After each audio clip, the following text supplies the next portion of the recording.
You say that. I say that. Yeah, I don't know what I'm thinking tonight. I don't know. I don't know what I'm thinking tonight, but we'll see. The what was I gonna tell you? Are we live yet? Yeah, we are. We're live. All right, cool. Sweet. So let me refresh this page. Episode 400. I was actually 400. practicing and I kept saying 300 and something, not realizing where we were. That was kind of weird. That was strange. How come I don't see any? Well, I think that's why. Let me just do this. Yup. Okay, cool. So 400. Daniela. 400. 400. We made it. Where's the volume at here? So this is the volume here, so I can make sure I hear you.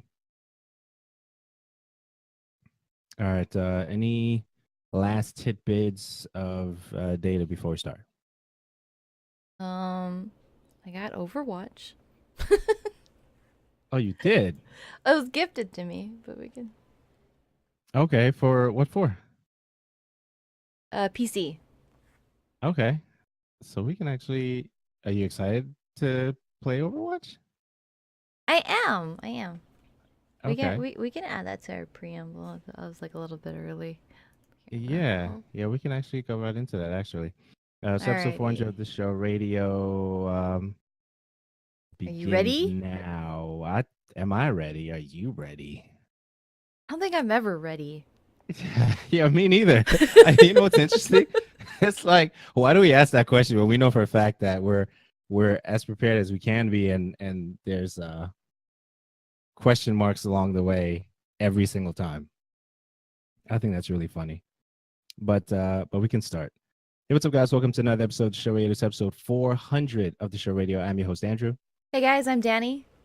and this is your source for tech, gaming, and entertainment news. Head over to theshowradio.info. Once again, that's theshowradio.info. And check out the past shows while you're there. Subscribe and tell a friend about the show. This is episode 400 of the Show Radio. I'm excited and nervous at the same time. I am so thankful. So we'll definitely get into that. Daniela, how you feeling? It's it's interesting to hear just 400 in general because I think 50 is a lot. And we're at Yeah, 50 is a lot. 400. Yeah. So it's I'm excited. I'm excited for it. I don't know. Tonight just feels very chill. We have some stuff in preamble. I definitely want to hear about the Overwatch stuff. And just to give for a preview for all of you tuning in, this is a tech, gaming, and entertainment show. If you're here for the first time, thanks for tuning in. A couple things we're going to talk about today includes the Cambridge Analytica stuff, some open source apps for Android. What else I want to give you? Atari VCS. We're going to talk about that. My green screening experience. We'll touch on that. What else we got? Hasbro stuff, Hulu stuff, Facebook, Ant-Man stuff. What else? What else we got? God of War. Some updates on that. Some information about Call of Duty, of course. Destiny's in there. Dragon Age made it in here. Fortnite Season 4. I want to hear Daniella's take on what's going on with that. Beyond Good and Evil, Red Dead Redemption, obviously, because that happened this week.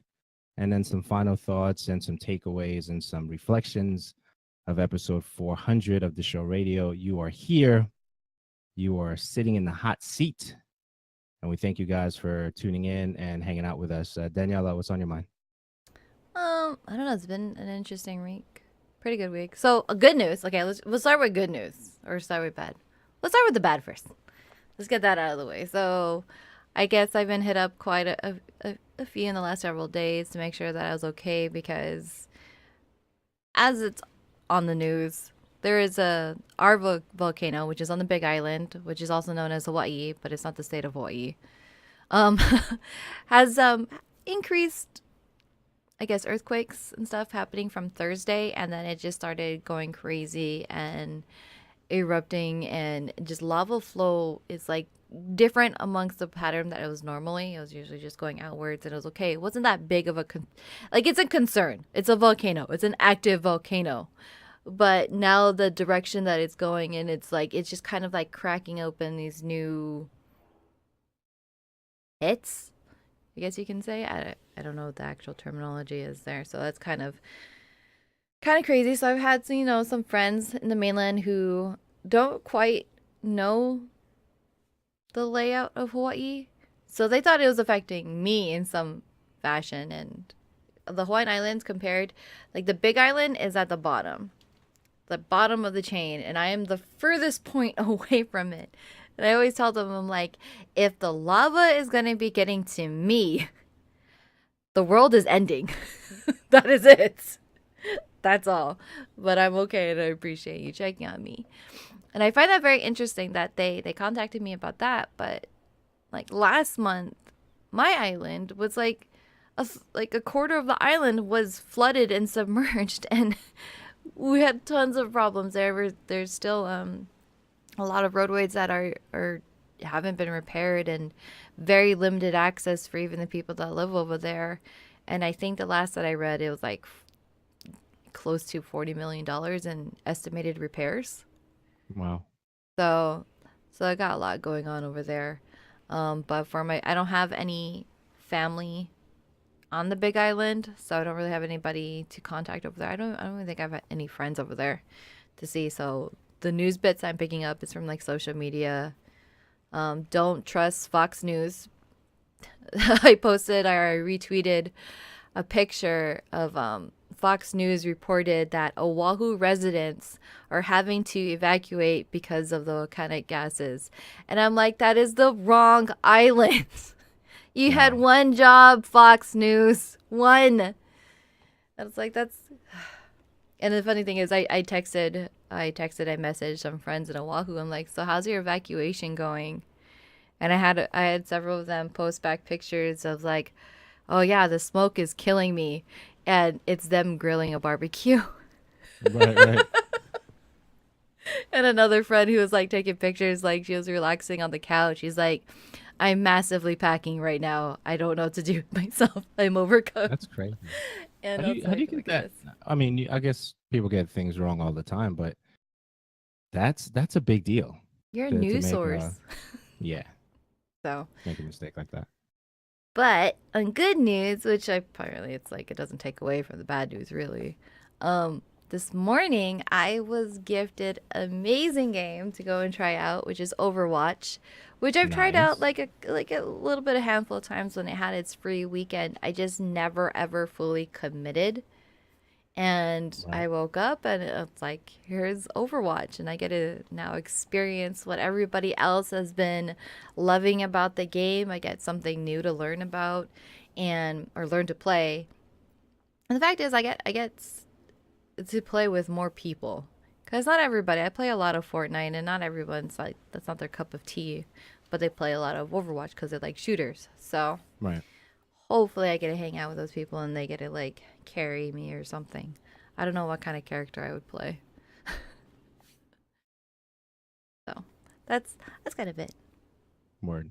So what's going on with the tell me about the pizza, sushi, and ice cream? What's going on there? Is that okay. I'm like, what is that? So everybody that's like listening, we have this news docket that we make bullet points talking about, and I see his question, what's good? So pizza, sushi, and ice cream. I guess that's what's good, right? Not necessarily in that order. I don't think it changes, right? No, it doesn't, because at the same, I'm only missing one of those things, because when I typed that, I was eating ice cream. That was my breakfast this morning. Okay. And just before we started, we had pizza and pasta delivered. What kind of pizza? With pineapple on it? No, just a normal pepperoni pizza, and we have chicken Alfredo pasta and like some meaty pasta from Pizza Hut.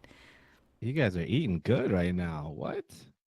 Well, I'm not eating it. I'm recording with you. It's like sitting over there. Well, yeah. I got to eat my salad. I ate a salad. to combat the Yeah. ice cream that I ate for breakfast. No, that's definitely dope stuff. Like I did some coffee earlier. I took a hard nap. I know you guys think this is the information that you've been waiting for episode 400. I took this hardcore nap and I woke up and I was like, I'm forgetting. Oh, the show notes. That's a good thing to. I think I need to work on that. Make sure that's out. So that's what's going on with the initial stuff. I'm glad you're okay. You know, we're definitely gonna be praying by the other individuals on the island that are affected by the things going on for sure. So a couple of things. Facebook had their F8, I think that's what it's called, conference recently. A couple of things came out of that, and we'll mention some of that as well. But first things first, Oculus Go has gotten my attention as of late. I don't know what's going on there. I think it's because it seems to me at this stage in the game that it is more accessible than ever before. So I definitely want to hear your thoughts on Oculus Go and how you're mapping that out for future stuff. Okay, so it definitely looks a lot of fun, especially with the little controller. When I originally bought my Samsung S7, they had that deal where you buy the S7, you get the Samsung Gear VR thing, which is kind of similar to what the Oculus Go has, except it didn't come with controls. That was, I think, the one thing that hurt it. It was really fun to use that and experience that with my phone, except my phone got really hot. Really extreme battery life there, and there was no way to actually control it comfortably. Watching things, really cool. So the fact that this thing has that little controller that's with it, a little touch surface thing, I'd give it a try. I don't know if I'd spend $200 on it. That's my problem. Do you think that's more than like some of the things that's already out? Because if we look at certain ecosystems, you have the PlayStation one that's what 300 Yeah, 299, right? 299. And then Oculus Go as an option, and then you have the Samsung VR as an option, and then you have which one did you? I'm trying to remember. Is it the Samsung VR that you tried recently with the things, or that was something else? The HTC Vive. Yeah, and you have the Vive, but the price range for all those things as of now is, I'm not gonna say it's relatively the same, but they're pretty close, right? They're pretty up there. It's definitely more expensive than the Go. Right. So, do you feel that the feature set and experience that Facebook is getting ready to provide for the Oculus would make you throw money at them?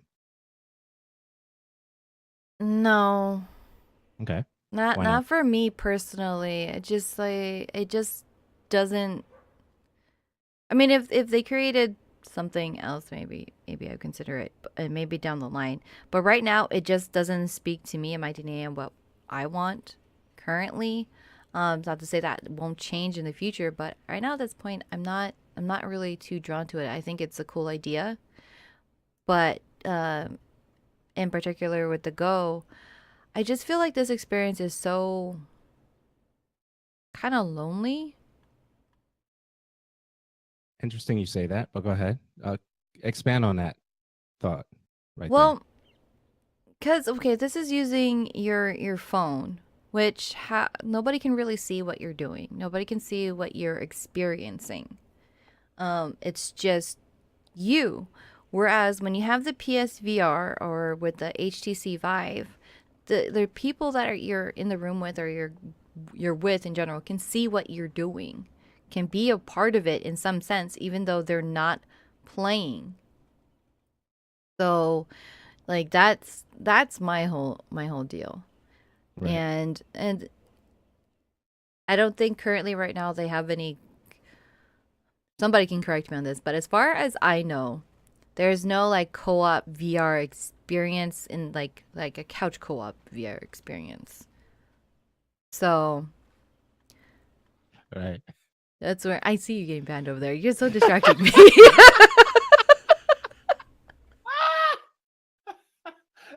I, I was like, what's going on right now? But whatever. I carry on. then and that's what I mean. It's like when I play games, at least right now in my gaming life, because I do have moments where I just don't want to play with anybody. I have really long spans. But right now, I've been loving the interaction with people and just being able to play with everyone and having that co-op experience. This, I'm not really feeling it. And I think the number one game, at least for me, um, that embodies that as far as including a VR experience is Keep Talking and Nobody Explodes. Mm, So, that's the name of the game. yeah. It is so Okay. much fun. So much fun. Because basically, so the person, you have your bomb diffuser and you have your bomb expert. I believe they have this on the VR too. And that is currently the only one I think that it can be on any VR platform, and it might be the only Oculus Go game that I would use that with, because with that game is the person wearing the VR headset is a bomb diffuser, and you have this bomb. Obviously, it has different sections that have different puzzles to it, and the game itself has a free downloadable PDF file that is the bomb manual, and it has like a decoder about what each one of those modules can do. So you have one that is like simple wires, and so the bomb expert has to call out the color and the order of the wires. Where the one with the manual, I'm like, okay, well, does the bomb have serial number? Is it even? How many batteries does it have? Okay, we'll cut this wire. Mm, And I think there's 12. It can have up to 12 modules. yeah, yeah, yeah. So that's why I said keep talking, nobody explodes, because you literally have to keep talking. Because if there's that moment of silence that you're not working on something, you're bound to fail. So that's Mm. really the only game across all VR platforms that enables that interaction. Other than that, I mean, it's kind of a lonely experience. Couple of things. Definitely want to say shout outs to everyone tuning in. Also, and every and the individual in the chats, Taco, Try, Aaron, Marcus, all you guys. Thank you so much. Thank you for the host as well, Marcus. If I'm reading that correctly, that's what just happened a couple of seconds ago. And I definitely want to say, I want to mention this now before I forget, Daniela. Okay, because I know sometimes I think about things, and before I forget them, I definitely want to mention them to you. Um, so what's going to happen, guys, since you're here, is that the time that it took for us to go from 300 to 400, it took longer than expected, but not necessarily because we didn't have the content to get there. So let me just build on that a little bit. There's a lot of episodes in between 300 and 400 that were not necessarily labeled in episode number, episodic, type thing. If I did that with the 100 episodes between 300 and 400, it'd be way more than what it is now. So what Danielle and I were discussing recently is I believe that what's going to happen now is that from 400 on, because I wanted to wait, from 400 on, we're going to label every episode number. So between now and 450, that could happen sooner than we think is going to happen. So just wanted to tell you that. Why am I mentioning that? Why is this such an important thing right now? That's important because I'm typing something. Hopefully this works. That's important because there are episodes that are going to be numbered that are not going to be here, right? So for example, this week, so just giving you a heads up, this week, 400 is going up Monday, Tuesday, right? So this week also, I'm dropping another episode by Thursday. So that means if we do record on Sunday, that puts us at what? Right? 402, 403? 403. No, 402. Right. So it'll be 402. So if two episodes drop a couple of, if we do a couple of weeks of episodes before E3 like that, it's easy to get in the tens and stuff like that. And I think that because Danielle is so good, I'm all right. But because she's so good, we can crank these things out for you guys. So definitely subscribe. That was a whole conversation to say definitely watch it on Spotify in terms of, clicking it, listening to it, all that stuff. Streamer Nexus, thanks for the follow. So definitely consider subscribing to the podcast because there's some conversations that I plan to have with some individuals that I've been keeping track of their stuff in the community, whether it's a particular game they follow, that kind of thing. I definitely want to have those conversations with them. It's easy for me to record them, easy for me to process them and put them out. And they're going to hit the feed really, really fast. So I'm just warning you guys in advance. If you like the content that we put out here, then I definitely ask you guys, please consider subscribing to the podcast itself. We'll still do the live shows. The numbers will just be different. And we'll say, hey, welcome to episode, 404. You'd be like, well, what happened to 403? 403 probably hit the feed. So I definitely will mention that. Any thoughts on that, Daniela? No, nothing to really add, but I definitely wanted to thank Marcus Maximus. Thank you for the follow and the Appreciate it. raid, and for every Appreciate it. 21 viewers. You guys, thank you, and thanks for hanging out and Thanks so checking much. us out. Thank you, Streamer Nexus, for your host as well and the follow, and Appreciate thank you that. to Aaron as well. Thank you guys. Yeah, definitely appreciate you guys. If you're tuning in for the first time, if you're here for the first time, this is a tech, gaming, and entertainment podcast. We've been around since 2008. Most of the episodes were done through the podcast only, audio format only. Daniela, we welcome Daniela to the team at episode 340. And Daniela's been cranking out with me good episodes since then. So 340 till now. So we've had some good times together since then. So thank you for being here. Thank you for hanging out with us. And we really, really do appreciate it. So that's what's going on with that stuff. So Oculus Go, we talked about that. So if you guys are into the Android rooting your phones, there's a particular developer, Chainfire, best known for his thing called Super User. That thing, one of the most popular super user managers on Android. He or she, I'm not sure. I don't want to assume, has decided that they will end the development for the apps. I believe it's a he. So that link will be in the show notes. I'm not sure if Daniela, you got into the rooting of the phones thing. I don't think we necessarily had that conversation recently. So how I do you feel did. about this stuff? I Okay. did at one point, and then I just kind of got lazy. Okay. So, I mean, I'm not against it, but I seem to just have stopped completely. When I got my S7, I was just like, I'll get around to it. Well, 2 years later, I still haven't gotten around to it. Yeah. So Well, it's okay. been So it's interesting you mentioned the S7 because I thought I saw recently that they're planning to do a major update on it. I don't know if it's the Oreo update that they're getting ready to do, but what's up? Aren't they um, pushing something? I should probably pay attention to that more often. Because I just accepted download. I think I had a software update on this. I think maybe like 4 days ago. And Right. I'm like, well, yeah, sure, here, push it through. I don't even look. And if it's not like immediately apparent to me, I kind of had a habit of just not checking anymore. Just Mm, because I check if there's something that I obviously use or something that's changed really big or if it's kind of buggy, then I'll go and look and I'll dive deeper into it. But if it still works just as good and I don't have any problems, don't have any lag, I don't really check. okay. That's more of me trying to be a little less dependent on my phone because at one point I was like, yeah, I want to know about this did and what that did and what can I do now? How can I change this? That I was way too much absorbed into my phone. So it was Mm, more a personal choice as to why I'm like I try not to pay attention. okay. Okay. So I'll keep you updated on what's happening with your phone. How's that?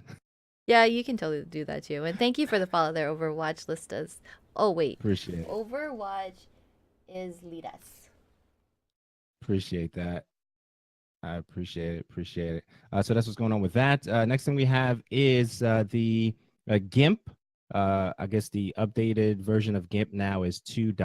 We're going to have a link in the show notes for that. Also, we have Cambridge Analytica shuts down. Any comments on those two things? Um, I feel like they're both super contrast, like contradict each other in a way. Or not contradict, there's like so polar opposites. Okay, Um because well, because one is GitHub and then one's Cambridge Analytica. yeah, no, I was trying to find a way to put it So in there just to spark some kind of conversation. One's I open mean, I source and guess one is as far as Cambridge, I guess we could have assumed that like we could have seen that coming. yeah, So that was bound to happen. yeah. It was definitely time. It was That's definitely all. time for that. That's all you got. Yeah, That that's is all all. I got. Well, that's all. I'll have a link in the show notes for 10 best open source apps for Android. I went through that list.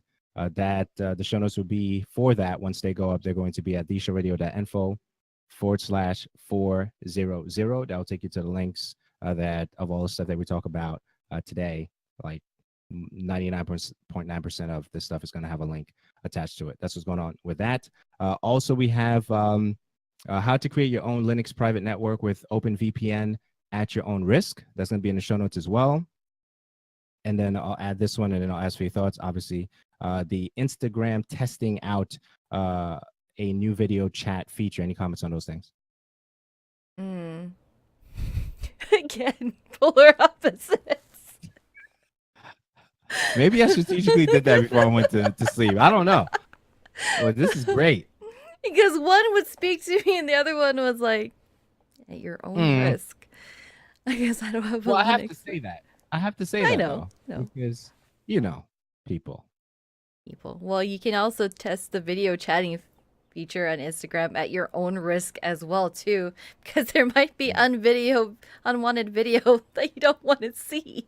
Right. Once they roll it out, because from what I understand, it's a thing that is in the process of being tested internally or that kind of a thing. And then once they start rolling it out, then you guys, including myself and you guys, will have access to test it out. I'm having a lot of fun with Instagram lately.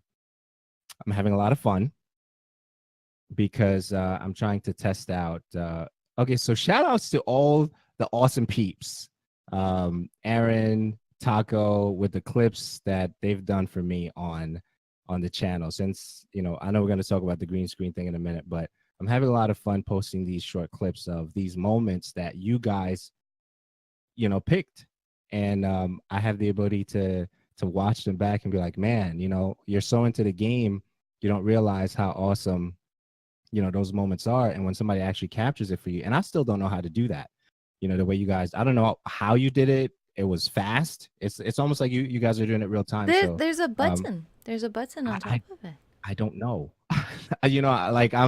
I'm playing and I'm not really, I'm talking, chatting, having a good time, we're party chatting and all that stuff.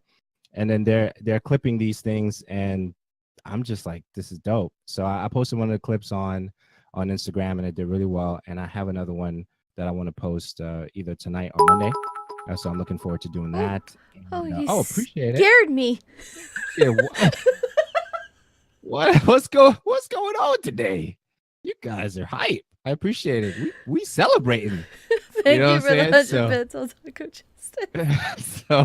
So thank you so much for that support. That this Twitch thing is very new to me, and I know we talk about Twitch all the time, and it seems like we're talking about Twitch even more now because I am such a noob, but I'm willing to learn the platform as well as engage on it. So you guys are really helping me out doing that, and I just wanted to share that with you guys because I love you guys.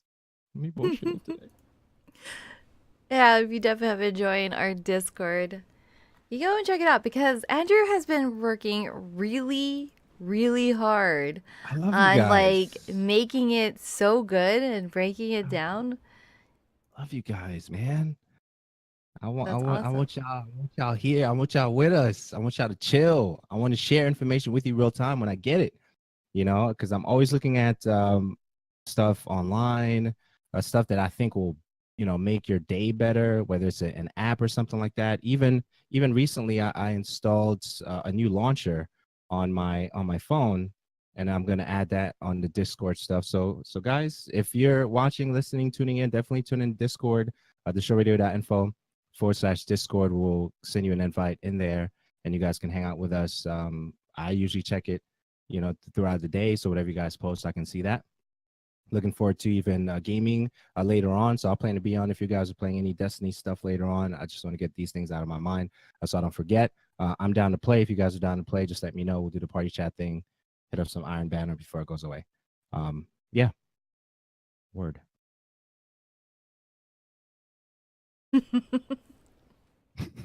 So let's go and transition into the next one. Word, because it's really awkward. Okay, so NPR, WNYC Studios, WBEZ Chicago, and This American Life acquired the podcast app called Pocket Cast. So that's what's going on with that.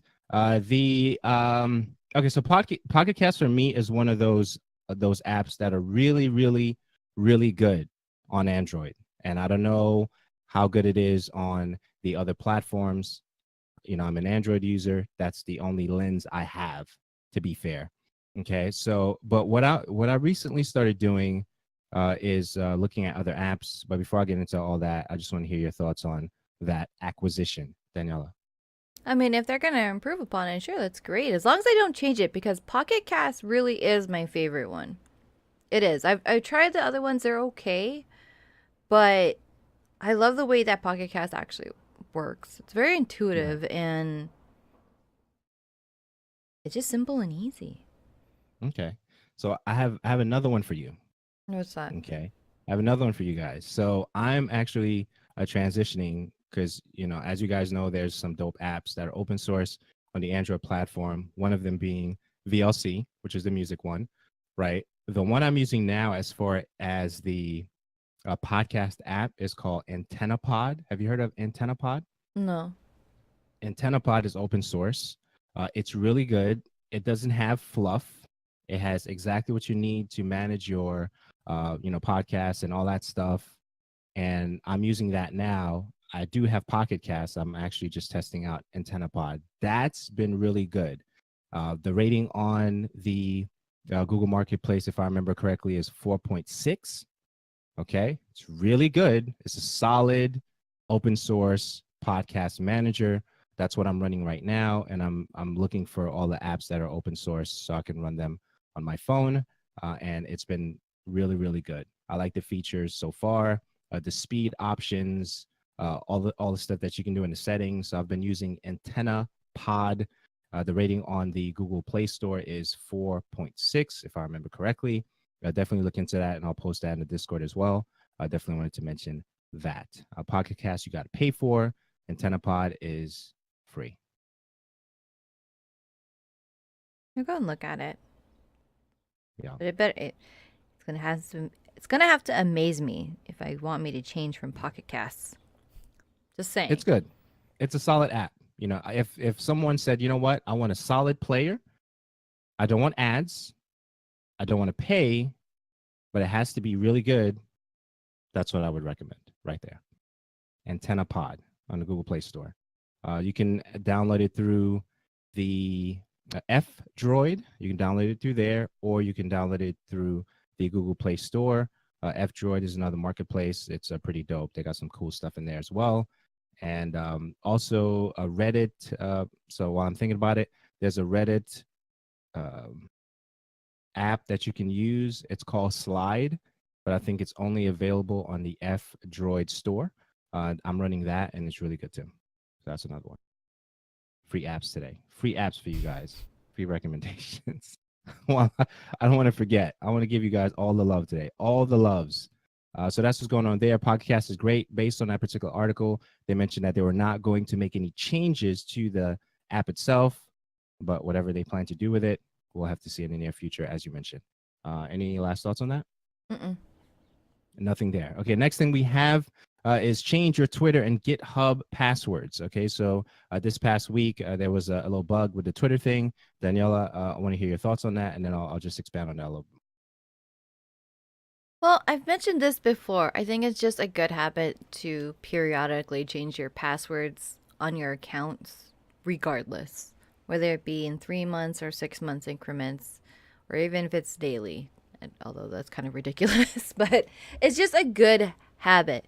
Now, they didn't state how long that it's been, at least for Twitter, how Right. long it's been available. It was just pretty much unencrypted in plain text to see everybody's like what 330 million Right. users. Okay. So it's whatever you have tied to your accounts, I highly suggest go through, change your passwords, maybe even reestablish what you have connected to them. And it's also a good time Absolutely. to go through and just see, do some of those services still require you to have Twitter attached to them? If you're not using them, remove it, revoke access, and just move on. Good time to go through and do that. Absolutely. So I did receive an email about that. I'm sure everybody who uses Twitter, if they have an email that they check connected to that account, they'll have an email very similar to this one. You know, it says, "Hi, person, whoever you are, your name. When you set a password for your Twitter account, we use technology that masks it so no one at the company can see it. We recently identified a bug that stored passwords unmasked in an internal log. We have fixed the bug, and our investigation shows no indication of breach or misuse by anyone. Out of an abundance of caution, we ask that you consider changing your password on all services where you've used this password. You can change it at, Twitter password anytime, blah, blah, blah. So there you go into what the bug was about on the email and stuff like that. If you do have Twitter and use it on a regular basis, they kind of expand on what that bug was about, and then they go from there. And also change it on Twitter as well as GitHub somewhere along, I guess within the same time window. I saw some recommendations to change your password to GitHub as well if you spend some time on there. Just wanted to let you guys know about that. Word? Word. Word. Atari VCS. I know you're excited about that. They've been updating that the last couple of weeks. We saw a recent article about that. I'd everyone hear your thoughts about your excitement for this new console that we're still trying to figure out who the demographic is for that new console, the Atari VCS, Daniela. I am excited for the Atari VCS only because that just hits my childhood so good. I'm not completely blinded by it, and I'm just thinking of nostalgia value because it is. I think they estimated between $250 to $299 for retail. Um, my whole thing, the word of caution, is that basically this is going to be like the Steam machine in some sense. It is running. It's running Linux. It is running Linux on it, and it's going to be able to play all of its original old Atari library on top of what they establish as new current games as well too. If they're going to be thinking about having it, possibly being able to download games from Steam, how that will run, I'm not too sure because they're super tight-lipped about what it can and cannot do. Although there's some things that do excite me about it, that I think is a very nice, cool step in a different direction. Is that it does have Bluetooth capabilities, and they have stated before that even their test model uses an Xbox 360 controller. That's what's running in there. I mean, they'll have their own Atari controllers as well too, but it leads leads me to believe and consumers to believe that, well, if you don't like our controllers, you can still use your PlayStation, your Xbox, or whatever, your Logitech with it, and tie it that way. And I think it's a very nice step forward that you're not just limited to just that. Um, it sounds like a very basic, simple machine, and I guess I really want to know what those benchmarks are about how well it'll run, you know, games and what's that library looking for. Right. I'm not gonna assume that it's gonna be able to run, super top of the line games at some ultra settings, but where is that limitation? Is that a software limitation? Is that a hardware limitation? Yet I still want it. So Yeah. I am thinking about all of those things, but I also am down for, trying out what that new tech is. And especially if it speaks to me and my personality and, what I love and enjoy, of course I'm going to want it. Word. Oh, Marcus says, Atari God, there is a step back to a childhood I loved. And Aaron Yeah. says, I wonder how competitive it will be to Xbox One and PS PS4 Pro. I Yeah. Okay. So think. Go you ahead. You okay? go Go ahead. first. No, no, go ahead. Um, I don't think it will try to go against it head to head.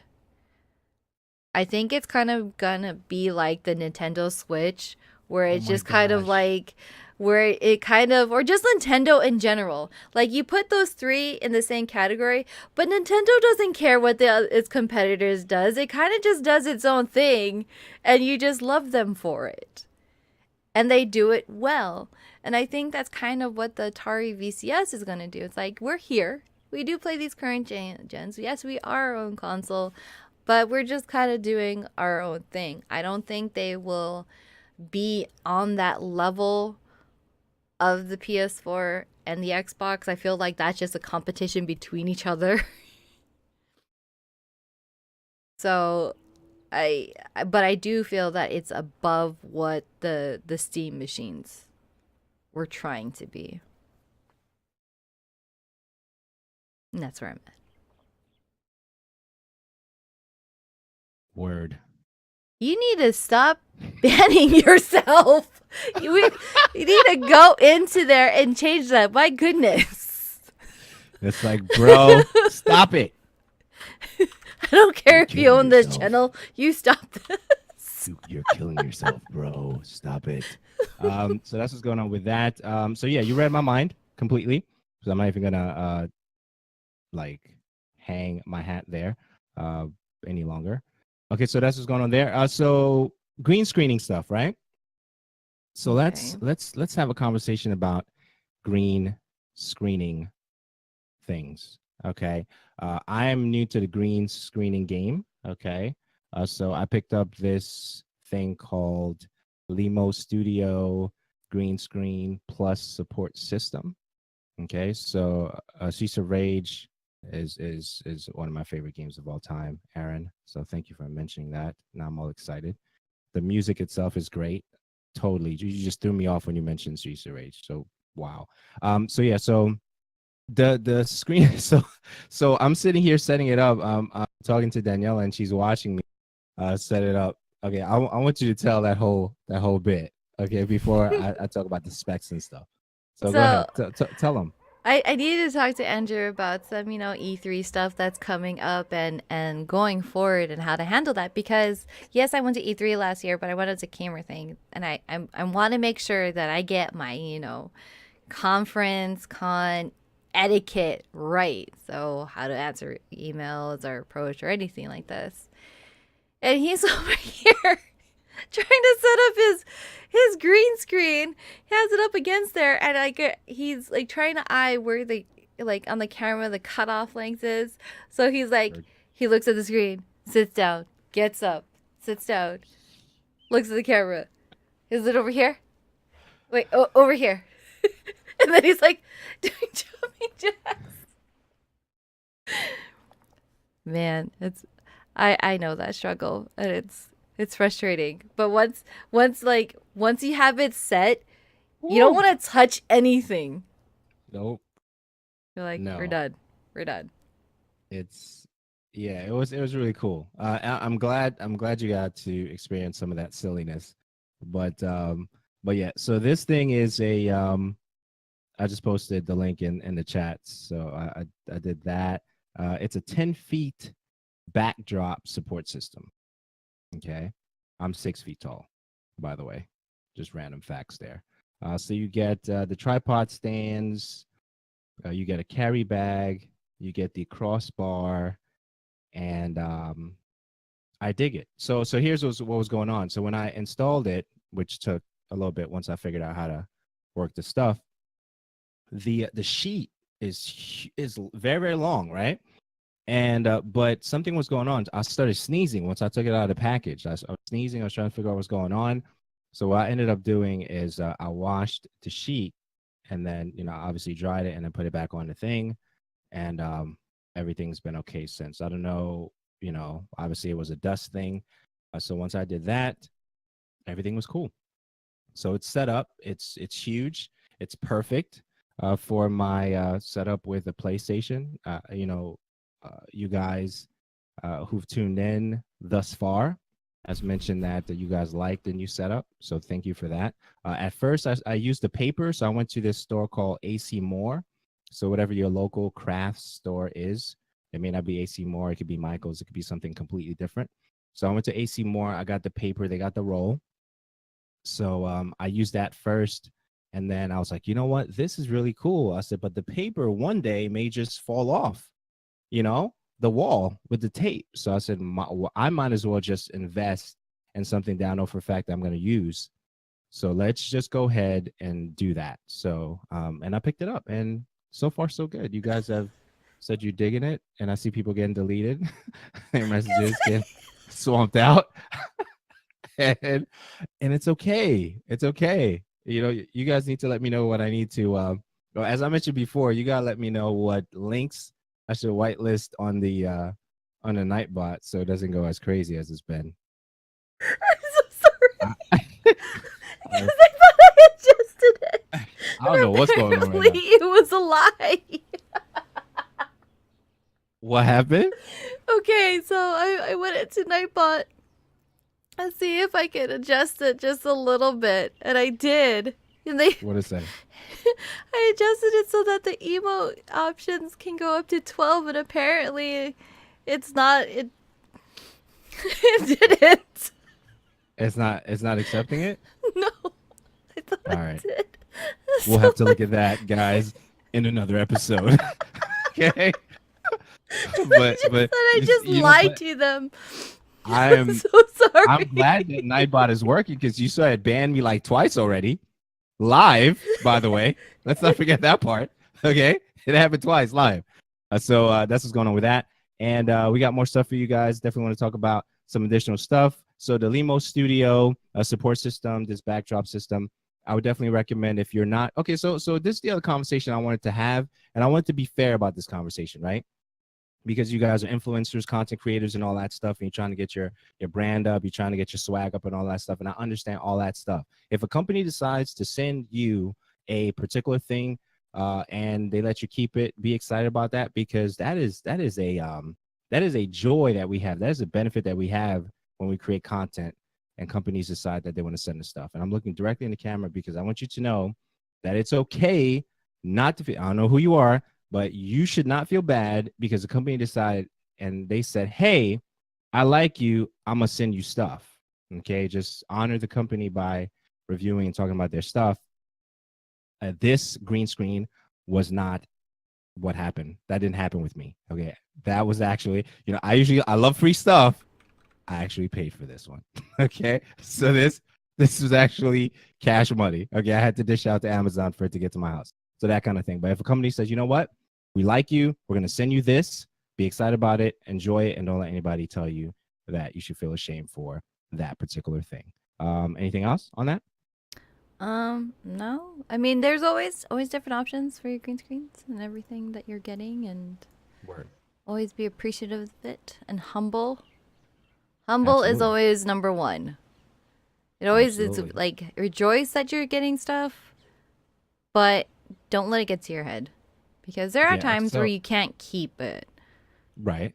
and then you have Thank to you for pay attention. following. Like pay attention, like how long you've had it. Gracious. Thank you. Oh, gracious Shimada, thank you. Thank you so much. So, okay, so I didn't want to camp here, but I guess I do want to camp here because what happens is when you decide to go out of your way to use your own finances to get stuff, what typically happens, I'll say what typically happens. I like that, is that you get upset because you were expecting a company to send you something and they didn't send you something. So you start airing out that quote unquote dirty laundry on social media, and you forget that these companies are always watching, right? And that's the thing. That's the thing that I've been told by my peers who I look up to. Don't say anything foolish on social media because you're upset, because these companies are watching your every move, especially if you're doing something that they deem worthy of attention. Okay, so if you have their attention and you decide to use it for something negative, you're going to put yourself in a very, very bad situation, bad place, that kind of a thing. So honor the companies, respect them. They are working or collaborating with you. If they decide they don't want to collaborate with you at the time, that does not mean they're not going to collaborate with you in the near future. So please be careful. That's all I'm saying. I think I'm good on that. I think I got that out.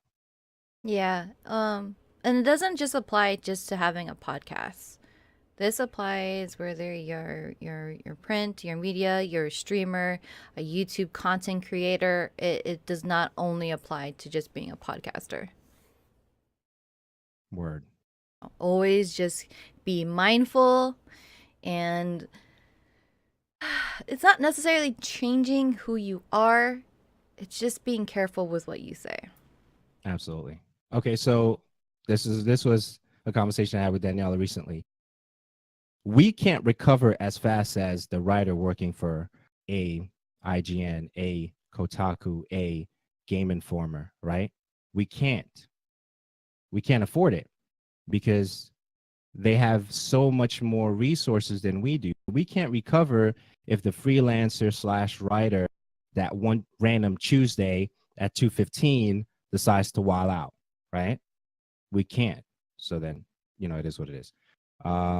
Yeah, I think I have more there, but I have to let this one go. For now, episode 400, we're letting that go for now. So definitely change your passwords to GitHub, Atari VCS. That update we talked about, the green screening thing. I'm having a lot of fun. I'm enjoying that experience. I'm in the game now. It looks weird, but it's exciting. And the videos that I'm posting on Instagram looks much more interesting than it did before. So thank you guys for your continued support for that. Next thing we have, entertainment news. Hasbro has acquired the Power Rangers brand from Saban Properties, and also Hellboy, the board game, has smashed its Kickstarter goal and raised over 1 million in just 2 days. Any comments on those two things? No. I want the Nothing there? Hellboy board game. So Word. very much. But I still need to go and acquire the Resident Evil board game. Just board games in general. So many. Word. So good. But All right, so Gracious says my Yeah, school yeah. talks about this all the time. They are like, don't post anything on your socials that wouldn't show your parents. That's why I only post art. Marcus Maxima says it's hard even with streaming because you could say something silly that might not be offensive to you, but to someone else it might hurt their feelings. Just down to slang words. I'm from Ireland we're very vulgar, but compared to Americans, it can sound bad. Right, right. So it's interesting that you even brought that up because I recently interviewed a gentleman who he was educating me about that culture of the way you guys approach, terminologies and the things that you say. But the thing is, the best thing for us to do as Americans dealing with other cultures and territories is to listen first, right? Because if I listen first and I understand where you're coming from, and even if the humor is dry, I can still get it because I love humor in of itself. I love comic relief, but I think listening with an active ear is better than just automatically assuming that what you're saying is a negative thing. So if I'm like, okay, so why did you say this? So I'll go probably research why, right? So maybe I'm few and far in between, but I think that listening first really helps alleviate all that extra stuff that comes that could have been prevented if we just spent the time to talk. So I've heard that about your country and territory, and I had a great conversation with an individual that is familiar with that culture. I don't know if is that the Netherlands? Does that include the Netherlands? I don't know where Ireland. Give me my geography, that kind of a thing. So just give me yeah or nay if that's the area. And based on how that world is, if I'm mentioning the right territory, I did hear about that. You just have to listen and be mindful of what you're saying. So even on stream now that I'm listening to more shows and more podcasts. You listen to different the accents. It's an accent to me because I'm an American. It's normal to you guys, obviously. You just have to pay attention to what's happening in the conversation. And as you're speaking to individuals over the microphone via video, written word or podcast, you're speaking to a larger audience, right? Because anybody can see your content. You have to be mindful of that. It is. And it's very interesting because how Marcus is saying that they are brash. So he says that we are brash. We say a lot of stuff. Our humor is aggressive, but in a very fun way. We slag each other off, but it's always in Right. a fun way. We don't aim to hurt feelings. You know what I find very interesting right now is that Twitch has that moderator feature to grant yes or no if you want certain posts in your chat based off of whatever their library is, and it flagged slag as a bad word. I thought that was Mm. kind of interesting because I don't take that offensive. But going along with that, I do understand that brash personality and stuff like that. And I think the first time I experienced it, I was like, whoa. But I do play with some UK players and some Irishmen that I used to play Gears with them. And initially, I was like, whoa. But then getting to talk to them and getting to know them, it's like hilarious at the same time. It's fun and it adds a different layer of interactivity because not only do I get to experience and like be educated and how they they mess around with each other. And I personally find it funny, but the thing is that I know and I'm grateful for those people that do play that are overseas that has that different um I guess it would be social cues, social interactions with each other because that's normal Right. to them. They are very respectful in the sense that they know that I'm an American streamer and that it doesn't come off the same way, so they kind of censor themselves to some degree. So I'm a super appreciative of that, but I've never been offended by it. I get to learn Right. something. I'm okay. I'm like a really immature person when it came to it because like don't judge me on this one, but it's kind of like when you're in elementary school and you had those bilingual friends and the first thing you ask them is like, so what kind of curse words do you know? Right. Right. Right. So I get to learn that in a sense. So yeah.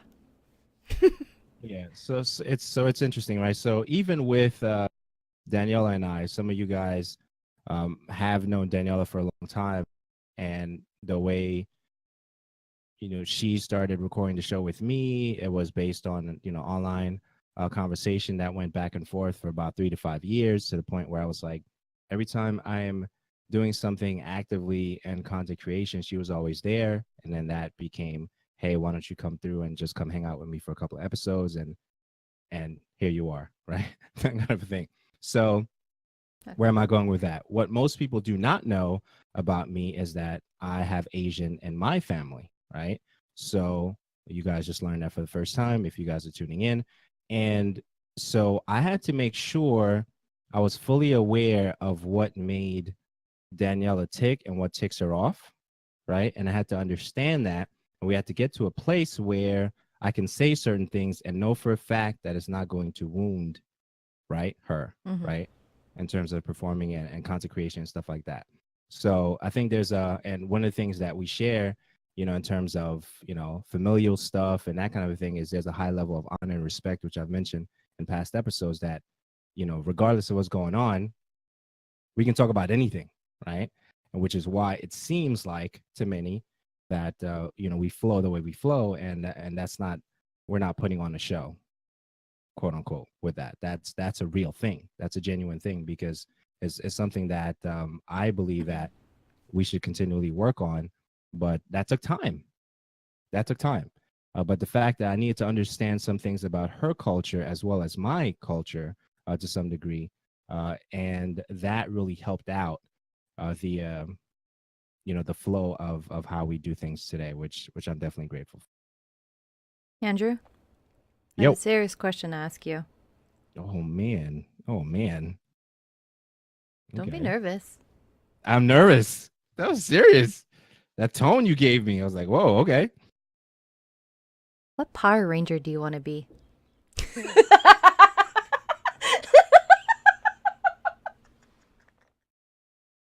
Okay. I've thought about this. I've thought about this. I would like to be the Green Ranger. The good Green Ranger that turns into the white Power Ranger, or the bad Green Ranger? The good one that turns into the white Power Ranger. Yeah, that was a Like how serious. That was Revenge, a like I've never serious. said. That was a serious That was question. a I said, question from whoa, Try. He would want to know what Power Ranger would he be. whoa. Yeah, yeah, definitely. The Green Ranger that turns to the White Power Ranger. I've always been a fan. And if I didn't do Tommy as the Power Ranger, I would do. Um, So we're only sticking with the main core Power Rangers. We're not going to go branching off into the ninjas and the no, cars no, because and the if you dinosaurs. branch, no, because if you branch off, I have no idea who's who. And I like Billy, right? Billy was dope. Billy was blue. Zach was the Black Power Ranger. Jason was dope. The leader Trini, rest in peace. I believe she had passed away, and then Kimberly was pink. Correct? I think that's right. Yes. Okay. Okay. Um, I I always felt that the original Power Rangers were very stereotyping, and I felt that way from the first time I was introduced to them. Okay. Because it's very obvious. I'm like, why does the yellow Power Ranger have to be Asian? Why does the black Mm. Power Ranger have to be black? Why is the girly cheerleader one have to be the pink one? Why is the Mm-mm-mm. leader have to be red? Is that because it's the dominant color? And why does the smart one have to be blue? Is it just because that's a sign of intellect? Listen, I have no words. I have no words. I have no words when it comes to that. But that show was amazing. I still love that show. The movie was dope. I think the movie was pretty cool the way they did that. So I enjoyed that.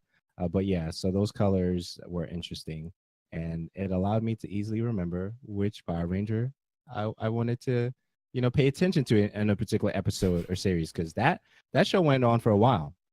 It's still It went on going for a while. on. Well, no, I'm not. I'm talking about the original one, Oh yeah, not those not the. Yeah. I think that original core they got like the longest and most use because they got to even change the type of Power Rangers they had. They got dinosaurs and they Word. got upgraded dinosaurs and then like they had two movies? Yeah. But it was good though. But it was good. It was good. Yeah, and you know what? You're right. How did we get all deep into this Power Ranger stuff? What is going on right now? But no, it was really it was one of my favorite shows outside of Thundercats and some awesome games and stuff. So yeah, that's a classic for me, for sure. Gutter's playing the mobile game and everybody just thinking colors and here I am. I think I was 10, 11, wondering why all of these things. Yeah, I don't know, but those are the colors that we have to remember them by. But I So always yeah, so this is chose going I on. chose to be the yellow Power Ranger because I wanted to be the Asian one. Yeah, Trini was dope. Trini was definitely dope. Rest in peace. That's what's going on with that. So we talk about Hellboy. Okay, Hulu will offer soon offline viewing and episode downloads. That's a thing, and also Facebook dating. Any comments on those two things? Okay, so I started watching. This has to do with Facebook dating and kind of not. I started watching this Netflix docu series, I guess you could call it. It's called Age Gap Love, Mm. and it's about really big age gaps from like 20 to like 40 years difference between these couples. And one of the ladies in there, she she uses Facebook to find Okay. her younger gentleman to have these Okay. relationships with. It's so bizarre because I would never in my life think like, you know what? I would like to go on dates and have something casual. I'm going to go to Facebook. This this is not that's not where I would go. Like I don't Facebook would just find people that are locally I probably went to high school with and I don't want to see. But Man. this lady here, like they showed screenshots of these messengers that are like popping up on her thing of like all of these 20-some-year-old men. And mind you, she's 60 something, I think. What? Yeah. Yeah. I don't have a problem with the age gaps. If you care about somebody, you care about something, it doesn't matter. You know, as long as they're legal. Wait, hold on. As long as they're Okay, legal, okay. okay? Thank As you. long as Thank they're you. legal. Okay. Okay. Okay. All right, go ahead. Legal. Okay. Um but like I was, I guess, surprised that so many. I don't know what kind of ad you put out there. Like, what do you say? Is there a special forum? Is there. I was just amazed. Like, how do you start, like, the subject line for, like, 70-year-old looking for 20 something? I don't know. I guess you can say something like, "Hi, I own a Oculus VR set and I play video games." I don't know. What do you say? I don't know, but okay, so that's funny that you bring up video games. I think we just finished episode 3 last night. This lady that in particular talking about, she was in the episode 1 and 3. So in the first episode, she already had some Wait, which episode are we 26 year talking about? old What are we talking about? of What age show are we love talking gap, about? age love gap, Okay, fair enough. and I think she was like with that guy for like 18 months, and she was just downstairs working out, and he was upstairs, and he had his own bedroom for all of his video games. And she kind Okay. of seems like he didn't seem like he was a gold digger, because she looked like she was living comfortably but not overly rich, because she's just there, and he has all his video games and he looks so happy about it. I Right, right, just right. I don't understand. I'm lost. All I know is Hmm. I'm gonna wait till I'm 70, and I'm gonna go on like whatever Facebook 3.0 over there and be like, okay, let's see how this lady did this. Hmm. I'll go find myself a 20 something year old. I can't even take myself seriously. I don't know where to go. How do we move on from here, guys? I don't know. I You don't put know. you're the one who put Facebook dating. I don't know. Well, I mean, it happened, right? What do you want me to do? We talk about the hot stuff. That happened, what, 2, 3 days ago? If something like that? Yeah. Whenever, earlier this week, I think it happened. So that's what's going on with that. Facebook dating is a thing now, and I think it plummeted the stocks of a particular dating service. I don't know which one, but as soon as the Facebook dating thing was announced, it plummeted a stock of a particular company. I don't remember the name of the company right now, but that really did happen. That kind of a thing. All right, so that's what's going on with that. Avengers Infinity War. I know you saw it, Daniela. We talked about it recently on an episode. You gave a spoiler-free impressions / review for Avengers Infinity War. That is now the 5th highest, largest, however you want to say that, grossing superhero film of all time, 1.16 billion. Any thoughts on that? Wait, 1 second. Black Carrot What we wants got? to know if Facebook dating is live. Is it live? Are Wait, you- where's are that you- going? Are I you have going questions. to sign up? I have If you're going to questions. sign up, I Why would like do you to wanna hear know? your review. Dude, I can't put myself on that, man. No, no, no. Just gotta say, I'm just keep Okay. saying no. Okay, all right. So, yeah, I didn't spoil anything for Avengers Infinity War. But really, Right. okay, so what is the etiquette? Like, how long should you wait after a movie or a book or anything that came out before you can actually openly talk about it and not worried if somebody's gonna be upset about a spoiler? What is that I have the timeline? answer. I have What the is answer that? for that. There is no time frame. There is no time frame. Because when Blade Runner came out, what was that, 1982? The first one? I guess I didn't fact check. So you guys tell me, nope, that's wrong if it is. Okay. If it's not 1982, then just let me know. Okay. I'm not looking at the chat right now because you guys are going crazy. Try to focus. Okay. So 1982, I think the first Blade Runner came out with Harrison Ford. And I just watched it for the first time 2016, 2017, and I didn't want to hear anything about it. Okay, so that's my personal thing. I don't think that anytime you start spoiling something and the person did not watch it, they're going to be upset about it. So I don't think there's an actual time frame. Maybe there's a written rule somewhere when it comes to actually delivering a reaction, impression, that type of thing. But outside of that, if you mention anything to me related to the 1982, which I got right, thank you, chat. Okay, about that, I would be like, hey, please don't, because I'm watching it tomorrow. If it was within that time window. Okay, so if they accidentally spoiled it and it's been 30 some odd years, is it Mm-hmm. really their fault or is it yours? It's absolutely my fault. It's absolutely my fault. I mean, I'll take the hit for that. But the thing is, it's like, it's a sacred thing, right? When a movie is out and everyone's talking about it, when a TV show's out and everybody's talking about it, I can, simply remove myself from social media.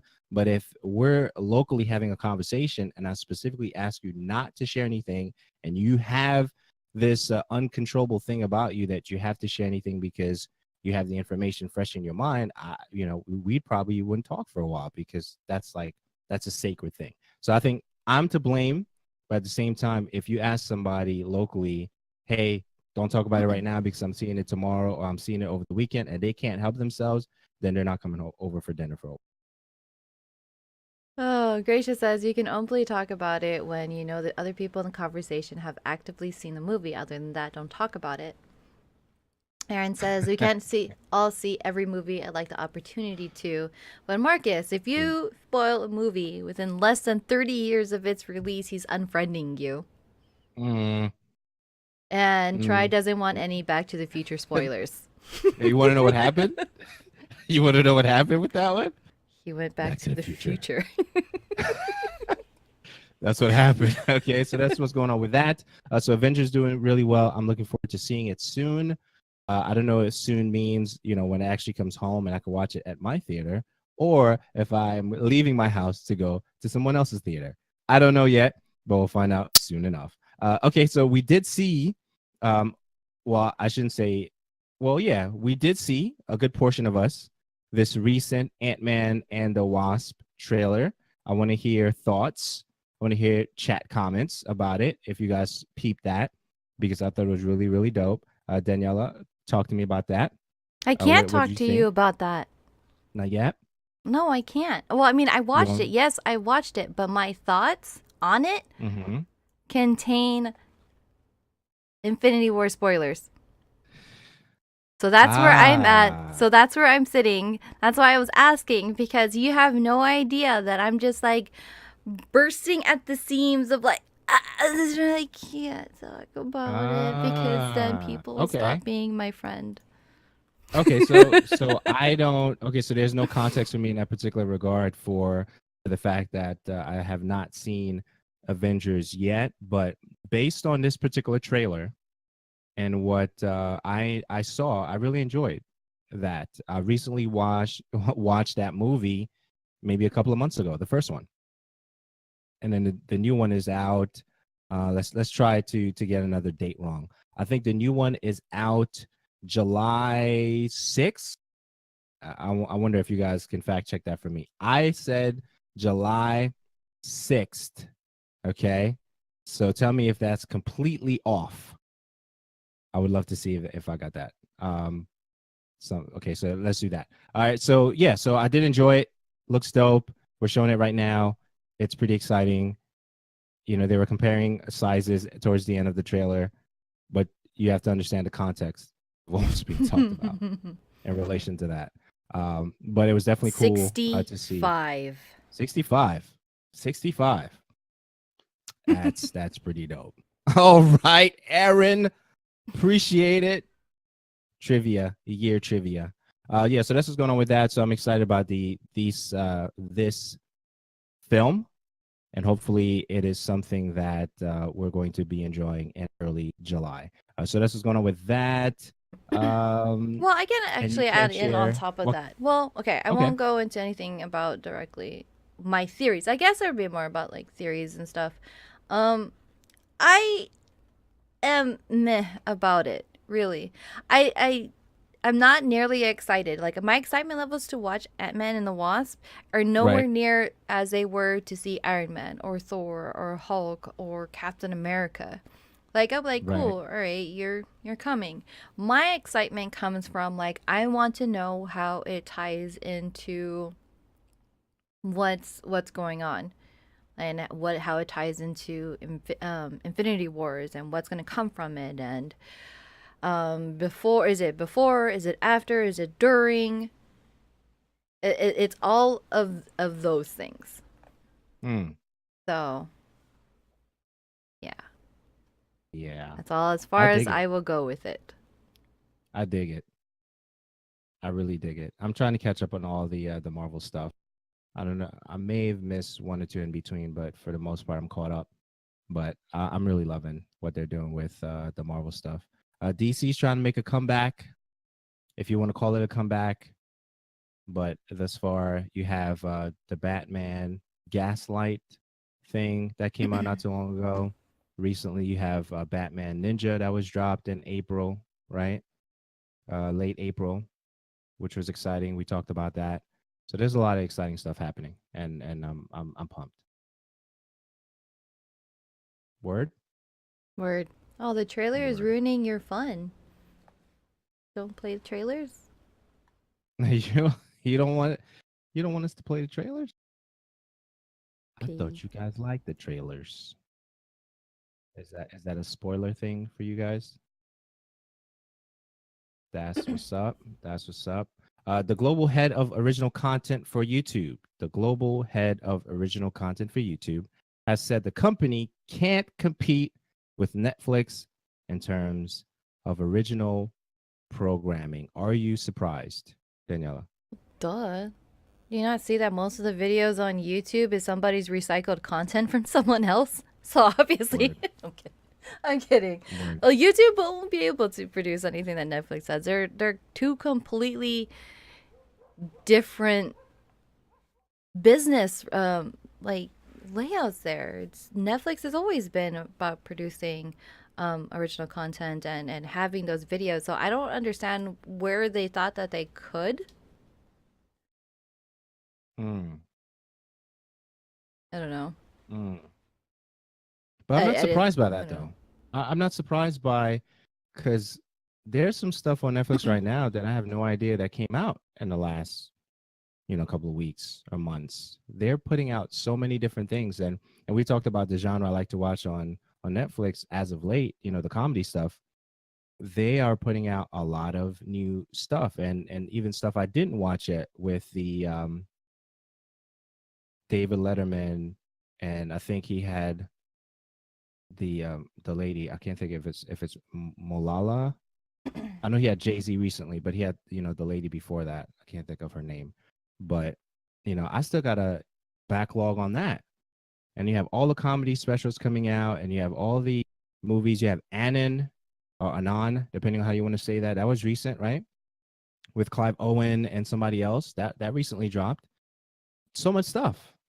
So many things. And you have all the shows and so it's crazy. So YouTube is trying to do their thing, but I think that recognizing this and finally stating it, it's I don't know.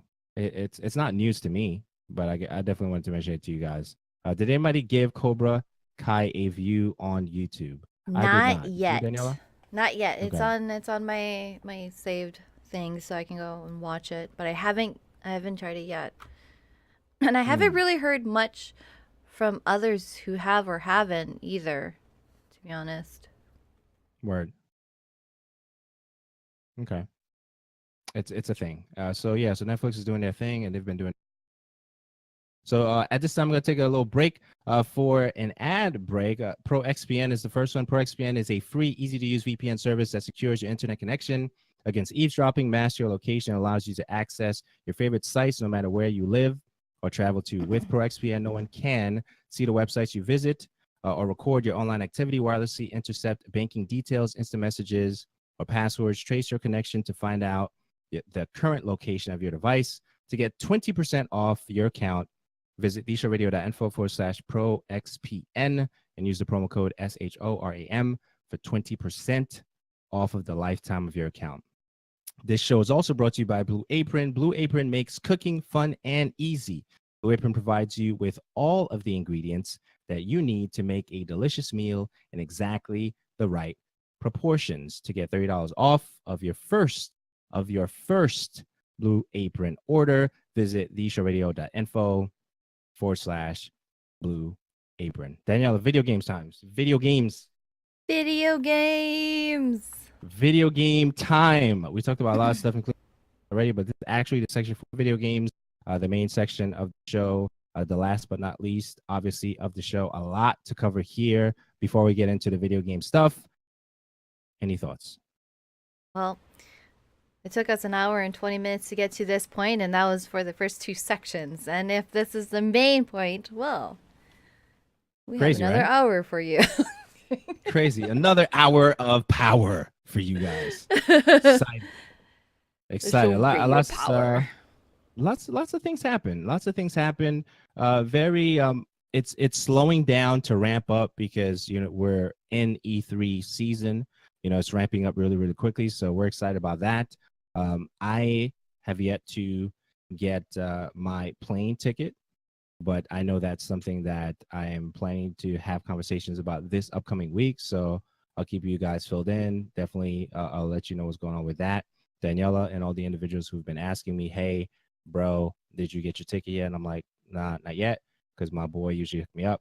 Actually, my cousin, because he works for an airline. So that kind of a thing. Random facts. So, so E3 stuff is approaching. Video game news we have for you. First thing we have is the game that I know Daniela recently picked up not too long ago, God of War.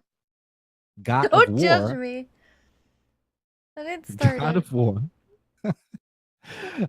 You did not start it. No. Okay. So God of War, fastest selling PS4 exclusive ever, selling 3.1 million in the first 3 days of release. Any comments on that? Without spoiling anything for me, peeps in the chats, all you awesome people, if you have played God of War, that's what I'm hearing. Great game.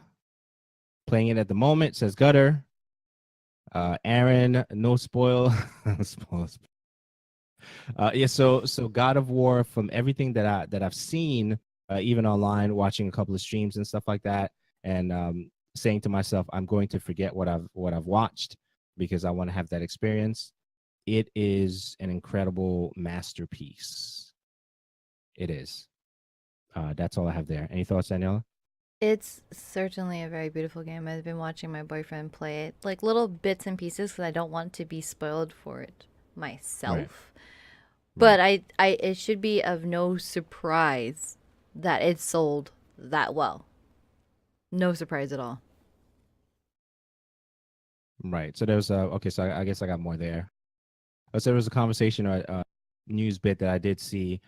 Cory Barlog went on a particular podcast to talk about the God of War stuff, and apparently, based on the conversation, the context of this report, that they're planning to make additional games in that series for God of War.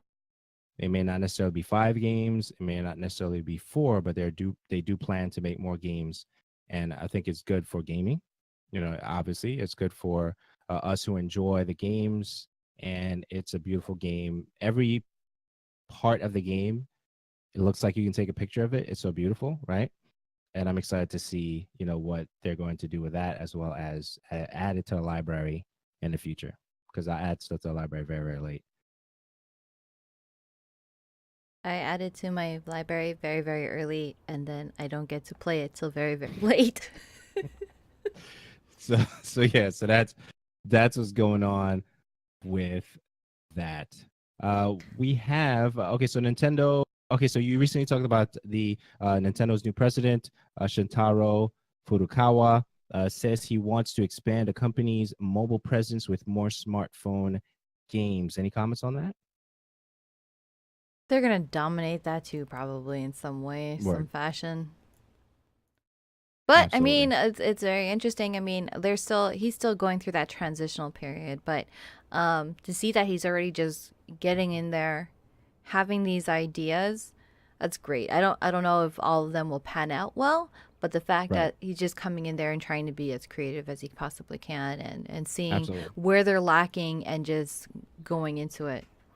But also the other Yep. since we're on Nintendo over there, they're glad that God of War sold more than the Nintendo Labos, and that gracious, I don't get Nintendo Labo. It's cardboard at an extortionate price.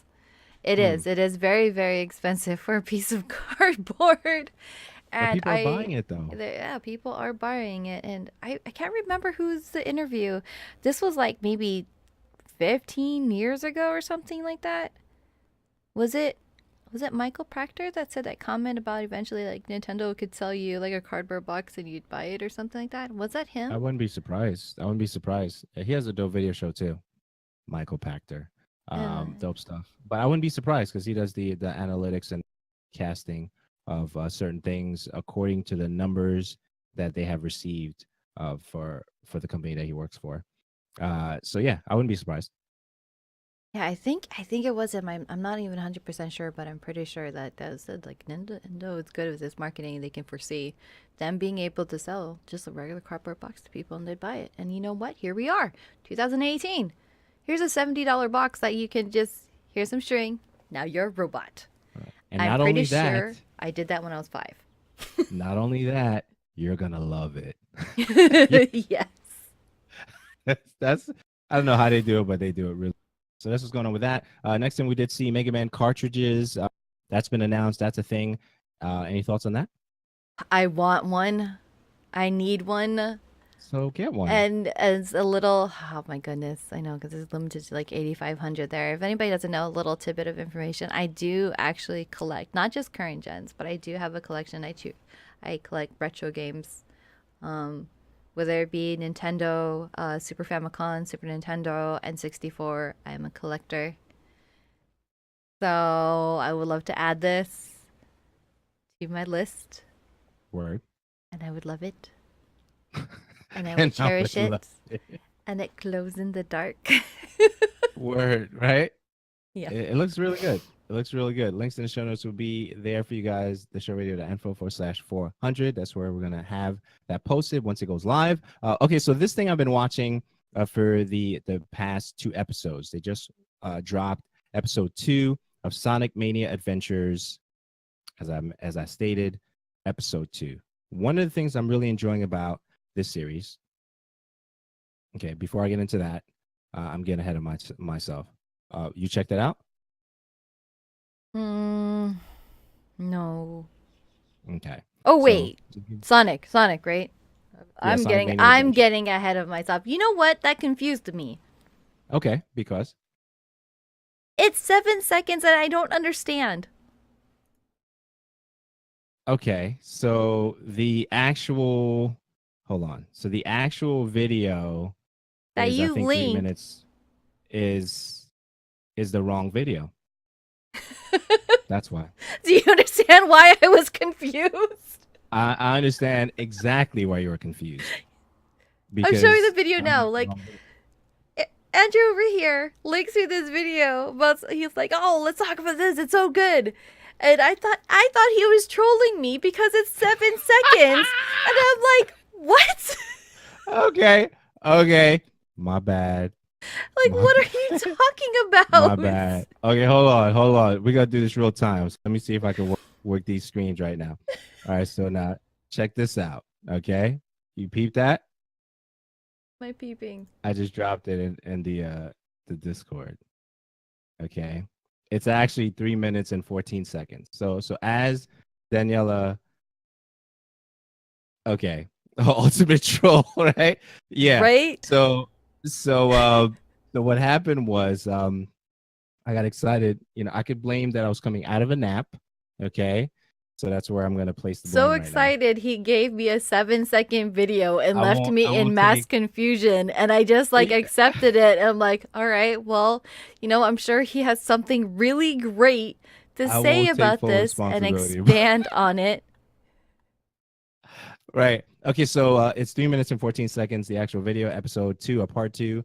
It's this particular series reminds me a lot of the Saturday morning cartoons feel. They're literally no words in these things. At least for the second one, I really paid attention that there were no words. For the first one, I don't recall. But there are no words in this thing, and it's really, really good that you gauge and you understand what's happening in the 3 minutes and 17 seconds of, or 14 seconds of this particular clip series that they're doing.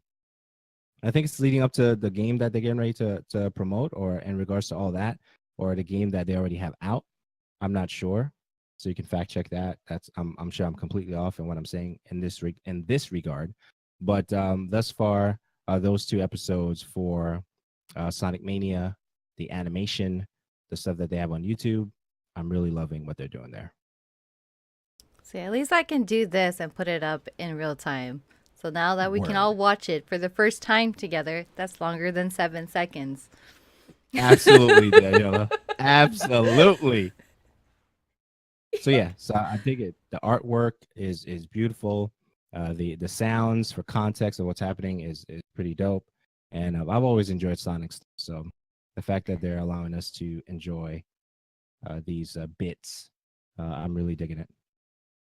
Sonic So is because dope. I don't have the audio on, they really just say nothing? They do not Something's say just, anything. oh, so it's just all visual. Because Sonic was the reason I was late to school on Monday, Tuesdays, Thursdays, and Fridays. Right. I mean, there's Uh, sounds, but there's no like voices. okay, well, there's sounds. But yeah, the Sonic cartoon, man, when we used to get ready for school, I was living in California at that time. Like it would start at like 7 o'clock in the morning, Mm. and I would calculate exactly how much time I can watch it and be able to leave the house and make it to school on time. And it was always Mm. just barely because I had to leave before the show ended. Except on Wednesdays, we didn't start school till like 8:30, so I could watch the entire episode. Yeah, it's really nice. All the colors, the artwork is dope. It's fun. You know, it's I love it. I love it. It brings me back to Saturday morning cartoons, Ninja Turtles, Sonic, X-Men, Spider-Man, you name it. All the stuff that we used to watch back in the day. So I'm really digging it. So that's what's going on with that. So yeah, so I take full responsibility for giving you the wrong video. I'm glad that there was more to that. You have no idea. I'm like, okay, well, he's gonna have something really good to say about this. I don't Absolutely. know what it is. So yeah, so that's what's going on with that. Ikaruga, which is a great shoot 'em up type game, if that's your genre, it's heading to the Nintendo Switch. Also did see one of my favorite ninjas coming back to one of my favorite games. Taki returns to Soul Calibur 6. Any comments on those things? No. Nothing there. Steam now officially supports the Switch Pro controller. If you were waiting for that, okay, good news for you. There it is. That's a thing. A couple of things I did see. Activision Blizzard CEO Cody Johnson was speaking about the upcoming Black Ops 4, one of Daniela's favorite games, and the desire to have the game sell well on every platform. Johnson mentioned that the company has invested significant dedicated resources and design time and into the PC version to make sure it does well. We want to make sure we can deliver a great PC game to serve that community, Johnson said. Danielle, any thoughts on that? Just put it on Steam and just there. I got thoughts. Just Steam. Yeah, Steam. just put Just it on Steam. Steam. Yeah, because Steam's free. Just Steam. Yeah. Hmm. Okay, what are your thoughts? What is the difference between if they had it on Blizzard and you download the Blizzard client and then you have Steam and you have the Steam client? Okay, so my thing with Blizzard, I could be completely wrong. I'll preface it by saying that. But the way they market their games is just that's on a whole nother level. Okay. I don't have a lot of Blizzard, if any Blizzard titles, and I'm excited just to see their marketing stuff, the videos they put out for Overwatch, you name it. All the stuff they've been doing for their marketing stuff is just incredible.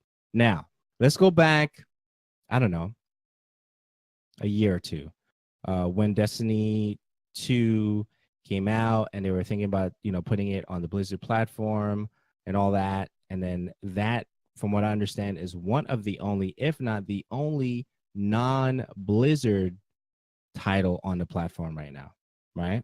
Mm-hmm. Now, if my theory is, if you're deciding, okay, based on what we just read together, that you're investing all of these dedicated resources and design time to make sure the best Call of Duty to date, right? Which is how they preface it. It would not shock me if they pitch it to have it on the platform that Blizzard has 1 to 2 games on there that is non. That's what I'm thinking. So whatever you're doing there, okay, so for connectivity purposes or anything like that, even the recent Call of Duty game done, fairly well. Some still play it, some don't, or whatever. But when you're spending that much time and dedicating those resources, there's a bigger, there's a bigger reason for that. We've heard this in the past, and we've seen games come out, and whether they flopped or not, I don't know. We're not going to put any game on blast here per se, but this to me means something completely different. And if we end up seeing, hey, this partners up with this, and now this game is going to be on the Blizzard platform, I'm not going to be shocked. I'm just not. That's where I'm at with it. So when I saw this, I was like, Destiny's on there. People loving that. People are digging that. And that's a big marketing. If you say your game is on the Blizzard platform, that's a big marketing machine, period. So that's where I'm at with it. Yeah, I guess I see what you're saying. And I guess the other benefit to them is that they don't really have any other competition within that platform itself if they go to the Blizzard one. On Steam, Word. you'd have all the other games that they're kind of being, I guess, drowned out by. It's advertised Okay. around them on them. So I guess in that marketing scheme as well, it also makes sense. Word. Honestly, Call of Duty has gone downhill since Ghost. After that, it was all bad. Overwatch and Destiny on PC are through the Blizzard Battle.net client. It's pretty nice. I love these things. I'm not a Call of Duty fan. Some of the campaign were meant or neat. Is that neat or meant? I need to Neat. clear my glasses. But I'm burned out. The drama in these things. Okay, so Call of Duty, I'm still a fan. I know Daniella is her fandom is very small by way of percentage when it comes to Call of Duty. It's almost, I guess, slim to none at this point. I'm holding out hope, but Don't hold your we'll breath. have to see. Don't hold my breath. Okay, so next thing, they definitely teased recently Call of Duty 4 stuff. Call of Duty 4 stuff, the perks. They started showing the perks on the Twitters, and that is a thing. So apparently, we're going to get that on the platform. I'm excited. I'm excited for Call of Duty. I'm excited for the game itself. I love the fast pace of the game. It just needs to have some good hit boxes, right? Some good hit markers that you feel like you're actually producing something.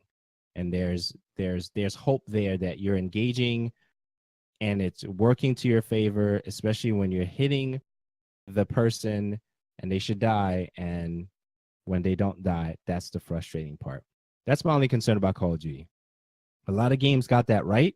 A lot of games were modeled, were benchmarks for all the games that came after. If I remember correctly, an article or some information that I saw a long time ago that when Call of Duty came out, it was inspired by GoldenEye. Somewhere along the way, I remember hearing that conversation. And GoldenEye was a great title. Call of Duty revolutionized for us, to some of us, how we played shooters. Halo was a benchmark for the best online multiplayer experience for a very, very long time. Other companies followed suit and started improving on that and making it better. Halo fell by the wayside when it came to certain campaigns that they didn't deliver promises on, a story, narrative, lore, that kind of thing. And prayerfully, they come back and do something great with the next installment for Halo. Destiny picked up something that we loved in the PC, but we didn't necessarily love on a console platform, which is the grind. So the grind was a big thing for Destiny, the first one, and we loved that and hated it at the same time. They removed it in Destiny 2. We hated that. They're bringing it back in Destiny 2. We love it, right? And that's pretty much the cycle continues. And oh yeah, don't forget Battle Royale stuff. And every Okay. game, almost every game. Looking at these perks, what is the hyena dog looking one? I don't know, but I like it. I'm Cause, curious. cause I can assume like that looks like sleight of hand, and Word. it's either that foot one's either the stalker or faster movement, Oh yeah, Silent Feet or whatever, one of those whatever. things. But I want to know what that hyena is. Excuse me. Yeah, so I'm excited. Maybe it's like aggressive. Maybe it's what would it what's the what would the hyena aggressive? What would the hyena be though? I If don't we're know. I'm to think thinking about it of some more. Lion King. I What don't the I don't know. hyena? I don't know much about hyenas. They laugh a lot. Yeah, that's the only thing I can think of. Right. So I was sharing with someone recently is I love hyenas because they're always ready for jokes. They're like, what do you mean? I was like, well, they're always laughing. If you ever Google any clips with hyenas, it is the funniest thing. But they are very vicious. They're very vicious animals. So that's what's going on with that. A couple of more things we have for you guys. We talked about Activision stuff, the Treyarch stuff. We are at Xbox One backwards compatibility. Okay, so these are some stats. Some stats, right? The Xbox backward compatibility, almost 1 billion hours have been spent playing older games. What does that mean? Means you still love them. Daniela, any thoughts on that? I don't use that feature on my, but me personally, I'm not saying that nobody else does. I just don't have as much experience with them. I think Right, they're definitely trying to change up with a lot of things because they created that looking for group feature, which I think right, is awesome. And I also find that interesting because Discord for a little while had that feature as well too, right. where people would could post up. It was something that's just like a whole separate area. It wasn't necessarily a server for people looking for games. And now I find it interesting. They took that away. They took it away. I don't know why, because I thought it was doing good. And then here you are. You have like this partnership between Xbox and Discord. I don't know if that eventually that will tie in together maybe one day and be a future feature to help promote this even better. Right. But I think it's been pretty awesome to be able to expand outside of that, and to find new people to play with that might not. I guess I'm a little bit spoiled and naive into that sense because I forgot what that feeling is like. Um, Not being able to, or how do you find people to play with? I guess that's a bigger question. If you're not really huge on social media, you don't have a Twitter, you don't have Instagram, and you don't Mm, really do the Discord or the Twitch apps stuff, like how do you really go about that? And I think I'm guessing that that's what this feature really brings forth, is that people who aren't on that, and that's actually a really big, as social as we are, as much as that we're out there, that's actually a really big audience. word. So the LFG is good, says Aaron. Friends of friends. Okay. So I really enjoyed LFG because there's certain things I really in Destiny 1, right? And I use that feature more, the website LFG dot, whatever it is, to get people to play with me so I can, achieve whatever the objective was for a weapon or whatever. So the thing is that happens with those things, at least in that Destiny world, there were certain prerequisites that you needed a particular weapon, particular gear set to even be considered worthy of playing with some of the individuals in those forums, slash LFG rooms. And I think after a while that made it more difficult because you had to, um, have a certain thing, but it's tougher to get the certain thing by yourself. But once you finally find a group that's like, you know what, you're a noob, we'll carry you, and then you get it. Now you're the one that's saying, hey, must have Gallahorn, must be 250 plus, must be this, must be that. And it's like, okay, well, I guess I can't play with you yet because yeah, exactly, if you don't have the galley, you can't raid with us, period. You have those things. So that became very interesting. And when Destiny 2 came out, they kind of made it a little bit easier for you to gather groups, which I still didn't use that feature in Destiny 2. But it's tough. But the fact that there's individuals still enjoying the games through that feature and bringing people closer together, as it was mentioned earlier in the chat, the friends of friends, that is still something that I may have to revisit because the grind is getting ready to amp up this upcoming week with the release of Warmind for Destiny 2. So I don't know what that's going to look like, but I know I've been playing Destiny 2 a lot lately, so I'm looking forward to playing with some of you guys in chat. If you guys are around, we can do a group thing, Iron Banner, whatever it is. But it's good, but there's always a bad apple in any of those things. So Warmind Tuesdays.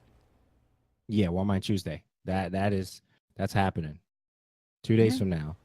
I'm ready. My system is ready. My controller's ready. I'm ready. Because it's gonna be a thing. Okay, it's gonna be a thing. So I'm excited about that for sure. So that's what's going on with that. The Dragon Age 2 hits the Xbox One backwards compatibility. If you're waiting for that, there it is. That's a thing. Japanese RPGs. So I want to hear your thoughts, Daniela, on Japanese RPGs and Xbox. So I want you to share some information. What are your thoughts on that whole thing? It's not a sentence that you hear very commonly. Or Okay. even to have Xbox and JRPG in the same sentence. They have some, but it seriously is lacking. Sony is usually, they're that prime platform for that, and it's kind of obvious why. I mean, Sony's in Japan right there. But I think that's actually a great idea. I feel like if you're strictly just Xbox, that's a really nice audience to tap into to offer them those titles. I mean, can you picture playing Yakuza on It's Xbox? My game. So Game. there's a lot. There is a whole lot, and there's a whole lot of possibilities up there. So that's definitely something I'm going to be paying attention to coming up and leading us into E3, which is soon. A month and 4 days, but who's counting? A month and 4 days. Yeah. I got to pack now. Then I gotta start packing, yo. Wow, I'll pack the night before I leave. dude. It's like yeah, you're right. It's so close. It's really that close. Wow. So I'm excited. As I mentioned to Danielle, I'm gonna mention to you guys. There's only a couple of things I'm really excited about. I don't want any stress. This year. When it comes to working with companies and collaborating with companies, if I have a hint that the company is not interested in working with us, I'm not going to spend that energy there. Okay. Because I've been told that I could read body language really well. So that's where I'm at. I'm looking forward to the great conversations I'm going to have with content creators and how they're going to build and, take their platforms to the quote unquote next level. I'm looking forward to those conversations. Those 1 a.m., 2 a.m., 3 a.m. when you know you have to get up in a couple of hours to do your thing. That's what I'm looking forward to. Show floor, I'm looking forward to that. So definitely, what's there, what's not there, and as they update the exhibitor list on the E3 website, I'll look at that and see what companies fit what we like to talk about, so it doesn't feel like we're reaching too far outside of our box. Okay, so that's where my mind is at. Great conversations. I'm sure great food. We'll probably be in an Uber chilling. I'm sure there's parties that's going to be happening. Those things are great, but I'm not really. My mind is not there when it comes to the E3 thing this year. I'm really looking forward to collaborating, talking shop, building, that stuff. And the platforms that we're using on a regular basis, whether it's Discord or Twitch or the podcasting stuff, the Alexa skill stuff that we've been talking about, all that stuff. So that's what I'm looking forward to. But definitely building with Daniela, that is a thing for me. I want to make sure that relationship is even more on point than it already is right now. And these are the things that I think about when I see upcoming events coming up where we can do stuff. Video. I want to do a little bit of video while we're out there, whether that's pre-recorded or recorded video, a podcast, conversations, quick 20 minutes, 25 minutes, 35 minutes, whatever, based on the things that we're seeing or even conversations that we're having. Meetings that we've had that we're able to share, we'll be sharing those. So yeah, so if something happens, worst case scenario, and this is what I was telling Daniela, right? Recently, if something happens to me, God forbid, right? I want to make sure that I was able to share all the stuff that I learned and it didn't stay with me when I get out of here. That's the far end that I'm going at, because there's some content creators out there, well, specifically entrepreneurs that have shown us where they could be making so much money, but they're leaving all the value on the table. And I'm adopting that quote unquote philosophy here. So anything I find, anything that's beneficial, any conversations that I think, we've edited enough where we could bring it on here with you guys and talk about it, I'm willing to talk about it. There's no hidden agendas. There's full transparency, as it relates to, as long as it's not an NDA thing and we can talk about it, we're going to talk about it. Because what happens? Holding the information is not going to benefit us. It's not. So we might as well share it. So yeah, that's the long pre-E3 rant, and it's brought to you by, you go there. Andrew. So that's what's going on. Super Cool beans, cereal over there. Cool beans. Cool beans. Okay, so yeah, so Xbox road to E3 today. We're witnessing a record-setting number of players playing at record levels and engaging in new ways. Xbox Live players are up 13%, and Xbox sales are up 15% over the same period last year. But that's not all. We've seen more than 600,000 friendships forged with the Looking for Group feature, and there are now more than 1.2 million clubs on Xbox Live. So that's part of what we were mentioning before, and that's some additional stats. Links for that will be in the show notes. Any final thoughts on that? That's a lot. It is. But it's awesome to see. Absolutely. You got that. A role-playing game unannounced. CD Projekt Red will indeed be at this year's E3 Expo. Any thoughts on that? So this is like I know that they're working on two games right now. They're working on Cyberpunk 2077 and Yes. Gwent. Yes. I'm I'm interested in finding out if there's just a third project on that, because I know Cyberpunk 2077. It's supposed to be bigger than the Witcher series that they have. And that's pretty damn huge itself. Right. But if they're going to be announcing another game under them, well, I really hope that right next to them is another booth where they can showcase Cyberpunk 2077. That's where I'm at. It just seems like a big undertaking. But if they can do it, all right. They do good stuff. They do really, really, really good stuff. I'm excited what that unannounced game is going to be. Witcher 3 was amazing, still is, right?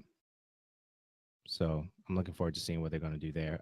Okay, so help me with this. Fortnite Season 4. What's new? What's removed? What's the thing going on with Fortnite right now?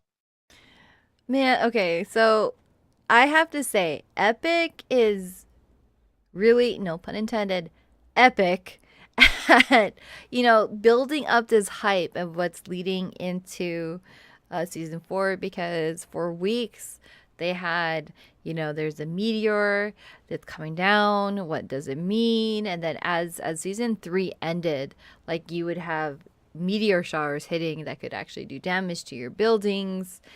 And then here you are with season four, which I think some of us thought maybe it would have to do with dinosaurs, because they had a couple of dinosaur things, which kind of like I would have been disappointed if they had more dinosaur themes in there. But they brought you Right. superheroes. They changed the map. It's not like you can change back to the original map. They just changed the layout of the map. So what was Dusty is now Dusty Divots.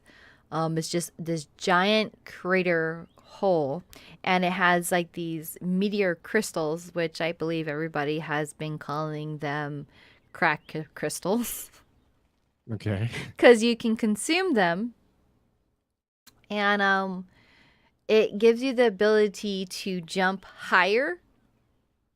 And it's already annoying when people do the whole jumping and shotgunning thing, so now this is even worse. But at the same time, as long as you have that, because it's not like when you consume it you have it the entire game. It's a certain time period. I don't remember how long it is that you have that ability, but I think it kind of nullifies fall damage at the same time. Hmm. um they added some new places. I can't remember the names of it, but it's just like different locations that they have. One that's like um this old drive-in movie theater that kind of has looks like a smaller meteor hit that portion. The way that they're implementing the challenges, I think, is really really fun. It's they've been changing that up from season one to season two to season three and now into four, that there's challenges that as you complete them, you actually get a new piece of armor to build up what I'm assuming is another character. And Okay. then I am super hoping that there's not going to be a data miner out there. I'm sure there will be, that doesn't spoil this for me, because there's also another character that is just like this black silhouette. You don't know what it looks like, that you can unlock as well. And I'm I have a super question for you. character. What's up? If I get spoiled for you, is it their fault or is it your fault? Their fault. Because it Why is should be their a fault? surprise. Because there's a reason why that silhouette is this black empty shadow. And it's not like they want you to find out what it is. Yes, it's in their code there, and that's why they're Right. data miners. But that person purposely went in to go and find out that information. I personally love being surprised about what is new and what's coming up. I don't want to know what it is beforehand, because then it just ruins that surprise for me. Right. Like, it didn't even actually come out yet. Like, if they did the update and it was already up in the stores about this new character that you can buy, and I just didn't happen to be able to log in to go and check what it was, and somebody tells me already beforehand, yeah, okay, maybe that is all my fault. But if it's like Right. 2-3 weeks before they're supposed to release it and they already said what it is, that's their fault. That's like somebody who found some ripped off. If somebody found Infinity Wars 2 weeks before it came out, and then they told you the big spoiler, that's still their fault, because the movie didn't even come out. Hmm. Don't tell me what it is. I want to be surprised. Okay. That's like All right. telling me, like, hey, I got you a Switch for Christmas. Oh, but it's only May. But that's what I got you. Wow. That's painful. That's really painful. But I love their dances. I love all of their dances. Oh my Okay, goodness. yeah. So tell me about this orange. Was it orange shirt So kid? they had a contest, um, Orange Justice from the Orange Shirt Kid. They had a contest about people could submit videos about what the next dance move should be. Right. And so there's this weird random hip hop one that's in there. It's a super bizarre dance. At first, I thought it was you seen that the YouTube video of the Caucasian lady that's going to teach you how to dance hip hop and it looks like it's from the 90s? No, but send me a link. I'll check it Okay, out. I'll check that. I thought it was one of her dance moves because this lady, I swear, I did. She was dead serious, but I thought it was a joke, and I thought that's where Right. that dance move came from. But apparently, there's a kid who submitted it, and that's what they named it, the Orange Justice. And I'm Mm. like, man, I mean, that's really cool though. It is, and it's just it's so bizarre. All their dance emotes are so bizarre, and I love them all. I don't care for the sticker things at all. Um, it's from the Goth Kids. Wasn't there a kid? I don't remember already. There's too many. Hmm. Oh, that was a. Are you serious? Now I gotta go look at that one too. But they have the Napoleon dance in there, and I have this one called Boneless. It's just so bizarre. Interesting. Interesting. So overall, you'd say that you're super pumped about this Fortnite. Yes, kind of really ridiculous. Very cool. Oh, Very okay. cool. Yeah, I can understand that right here. What about the what about a hotline bling? What's going on with that? I have not been paying attention to that part. If they, I wouldn't be surprised if they made it. Word. I Well, have it. I interesting. mean, I don't really care for that one. I don't think that'd be one that I buy, but I feel like a lot of people would buy it. Oh, Okay. I have the orange Gucci. That's Interesting. kind of it. Interesting. Word. That's what's going on with the Fortnite Season 4 stuff. Next thing that we got one, two, three, four, and then some reflections at the end since we have reached a new milestone as it relates to episodes. The stats for those of you who are curious about how long does it take for somebody to leave the podcasting stuff? Because to some it's easier That to was a do video question. than it is. I'm just thinking about it out loud a little bit. The typically, as I mentioned with to Daniela, it takes about 7 episodes until somebody realizes that podcasting is difficult. Okay, because you need to put in some work for the post production, figuring out what content management system that you want to distribute it on, that kind of thing. And about 7 episodes, according to the research, people do what's called pod fading. They just stop recording. They just stop. Some people don't even start, right? So every milestone is about 50 episodes. Seven, if you cross seven, you do eight, nine, 10, you're in there. You're doing your thing. Okay. 30 episodes to 50, that's a thing. Somewhere typically between 30 and 100, you find your voice, you find your cadence on how you want to deliver content. And then somewhere between 100 and 200, you start getting the I don't care phenomenon because you're only concerned about the content that you create and you stop worrying about what everybody else is creating in your niche and you start building your voice, your brand for that particular base of content. Somewhere between 300 and 400 for us, it seems like it's more about leaving value on the table no matter what and that kind of a thing. So it seems that has been the stuff that we want to share with you towards the end as far as reflections is concerned. So I definitely want to hit that towards the end. But before we do that, we definitely want to talk about Beyond Good and Evil 2 gameplay that happened. a little bit about that. Both staff, Donatello style, that kind of a thing. So I want to hear your thoughts on that, Daniela. I'm so hoping for to see more at E3. You have no idea, but I am appreciative of the little teaser that they did provide. I thought that looked really, really good. Oh man, pirates, space pirates. Pirates, graphics, martial arts moves. It's really dope. I'm really excited for Beyond Good and Evil. Yeah, Did you play the it's first one? I played part of it. I never actually got to finish because it was actually spoiled for me. So Oh man, spoilers. yeah, I It was know. it was It really good. was spoilers, but this looks really cool. I love the flying, the whole mechanics, the way that they showed off the how they were doing the body capturing, and then being able to just like jump out of your pirate spaceship there and just Right. it looked it looked good. It looks really, really good. Really good. So looking forward to that. Beyond Good and Evil 2. Some awesome games we're getting ready to get. I mean, it's a lot. It's a lot of good stuff. So I'm excited for what they're doing. The first game was really dope. I loved it.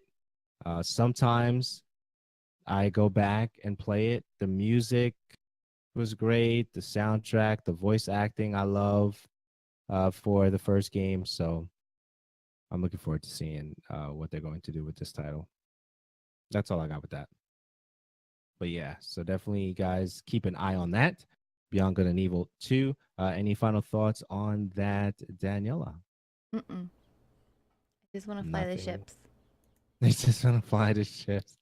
That's cool. So Tuesday, everyone's ramping up for Tuesday. Everyone who plays this game called Destiny. Destiny is a game that I've been playing since 2013. Somewhere in July, I believe, in 2013, they released a beta for the game. I know there were alphas before that, to my understanding, to my remembrance. And then that September, we got the game, and it's been a crazy ride ever since. So Destiny 2 Warmind, they recently posted two videos on the Bungie.net.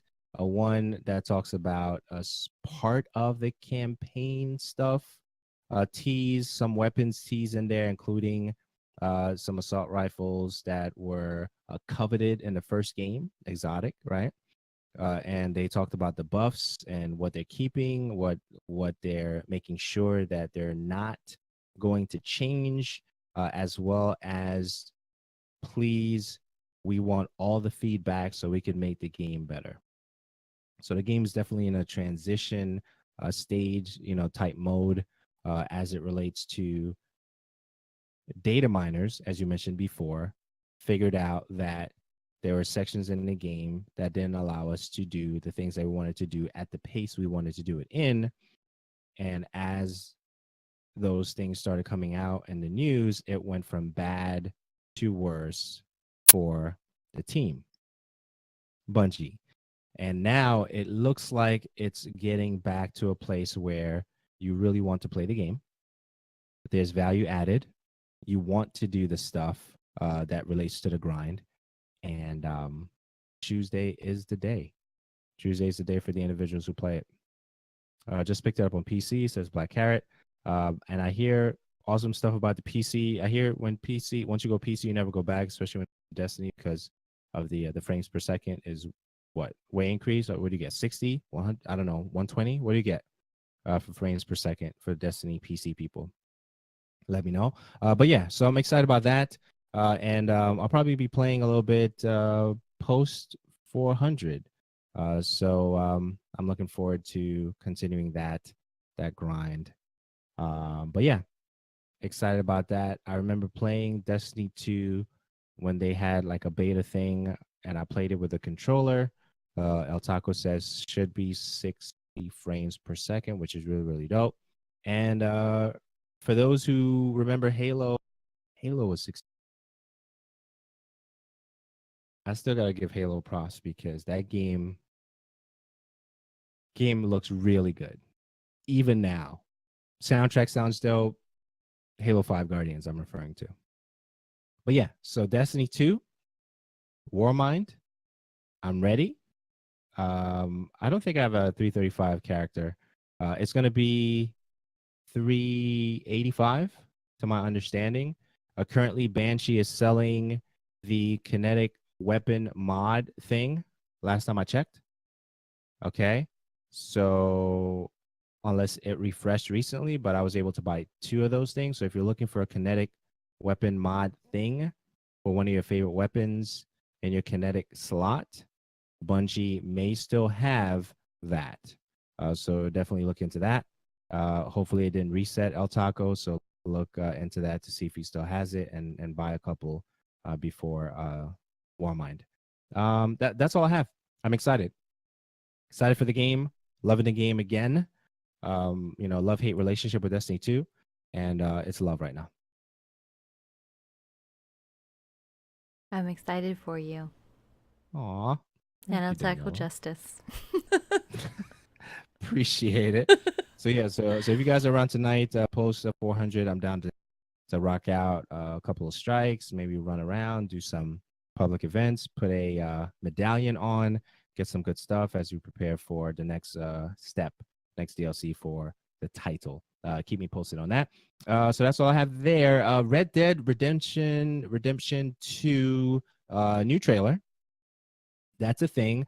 I know from what you've mentioned to me in the past, Daniela, you love pirates, but you're not necessarily a fan of cowboys. Is that correct? Yep. Okay. I All right. don't know why. So I just always don't feel know that why. cowboys and the cowboy era is kind of just for me. Word. Like it's for me personally, it's boring. Like Word. I don't really care. Space cowboys, I like. Does Okay. that count?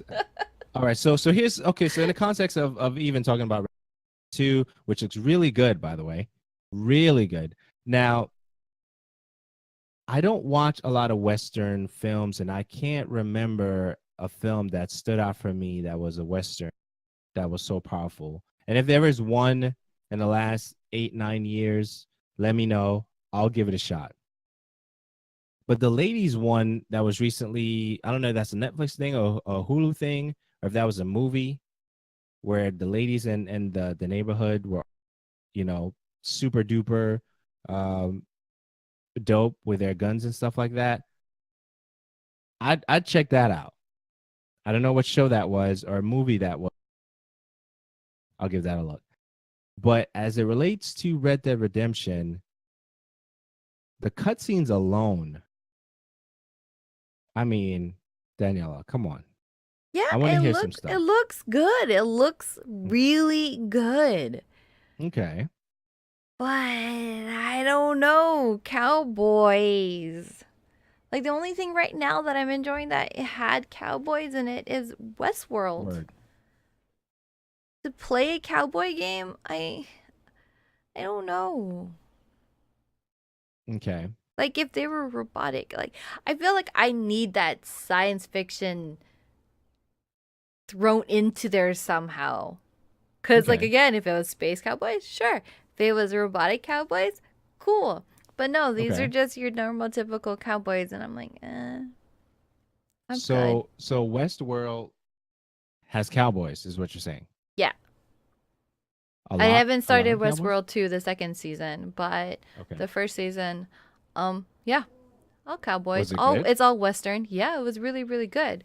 But Okay. Westworld also has a nice sci-fi twist to it. Okay. So the show I really enjoyed, I may have shared this with you, is the Into the Badlands, right?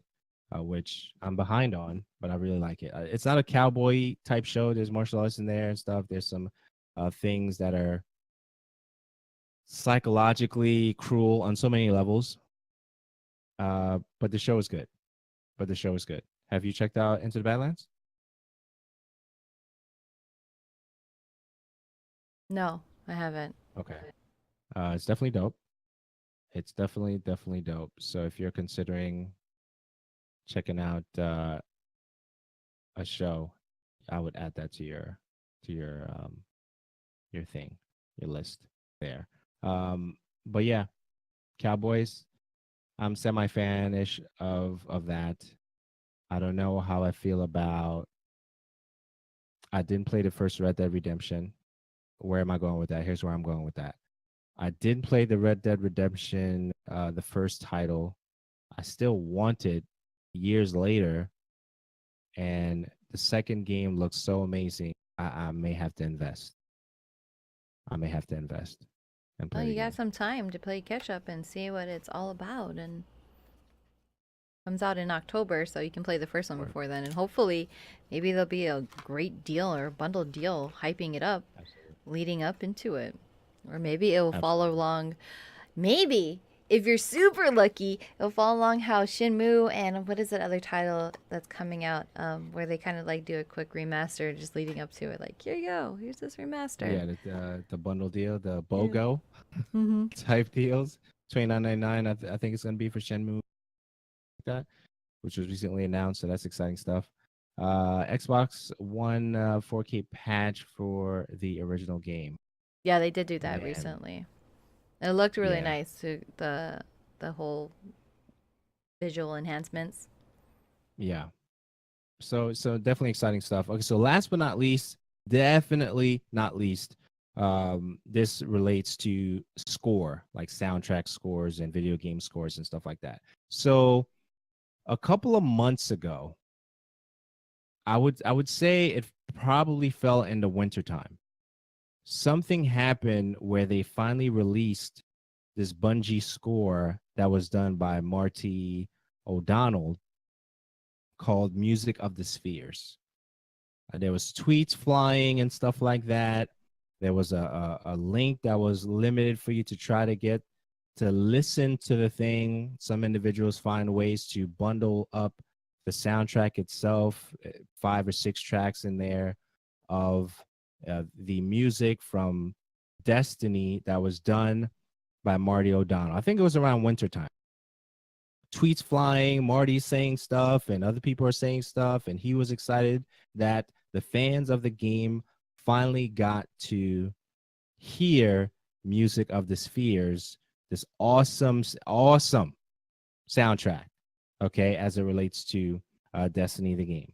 So recently, like very recently, there were some tweets and some information going out, and Bungie is finally considering releasing this Music of the Spheres, which was mainly done by Marty O'Donnell and some other awesome individuals, but they did not share that with Marty O'Donnell, which is part of the drama there. And there's been some tension with the way Marty O'Donnell left the company as their score, composer and stuff like that. But if you have not heard this soundtrack, you're missing out. And I don't want you to miss out. I don't have any links here. I'm just saying I don't want you to miss out. So if you can find it anywhere and listen to it, I think you're doing yourself a great, awesome thing if you are able to check out the Destiny score, Music of the Spheres. And there's some drama there. I want to hear your thoughts on this, Daniela. I avoid dramas, but I do. There's my thoughts. I avoid it. It's super shady. It doesn't make sense why that even went down. But is it too late? Too late to that they're releasing it now. Not saying that it's not ready to be heard or anything like that, but is it too late to patch that up? Right. I okay. So let's talk about patching things up. Okay. I'm a big believer in if you talk about my family in any way, shape, or I think there's no going back to that. Okay. If I really care about a particular individual and they're really close to me, and you say anything crazy, my wife, my daughter, or anybody like that, if you talk about me, cool. I'm okay with that. But you talk about my wife or my daughter, that's I don't know. So when it comes to patching up stuff, my code is you just don't do that. You don't talk about people's, families and stuff like that, especially if you don't know them.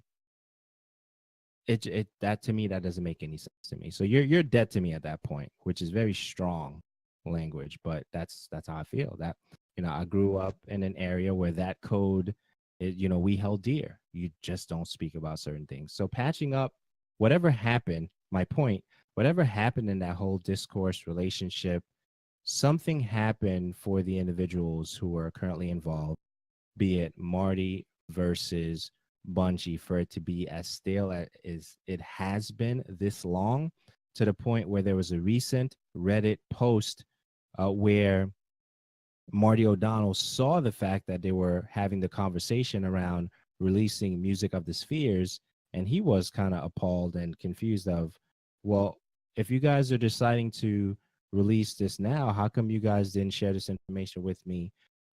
So that whole dynamic of that, is difficult, because what happens is you have so many great composers, content creators, and we lose out because of whatever behind the scenes conversation took place that we're not fully aware of. We get bits and pieces of things like that, shout outs to Kanye. But outside of that, okay, we don't know. There's a lot of things that we don't know. So whatever happened between Bungie and Marty O'Donnell, that, as you mentioned, we hope that gets, taken care of, that gets fixed. And but how soon, right? So it's a difficult thing. So we're enjoying the music. We're like, wow, this is so good. I think about 5 or 6 tracks on it. If you find it, is LimeWire still a thing? I don't know. Oh, I don't But think so. it's but it's out there. The soundtrack is out there for you to listen to, and it's an amazing piece of work. And it's definitely one. There's so many good soundtracks out there. Not just that. Uncharted Lost Legacy has a good soundtrack. Tomb Raider has a good soundtrack. You can name games. Halo, Five Guardians has a great soundtrack. You can go down the list of games that have some amazing soundtracks. Where you have Overwatch is still doing their thing. Obviously, we're talking about Destiny in the context of what we're talking about. There's so many great ones out there.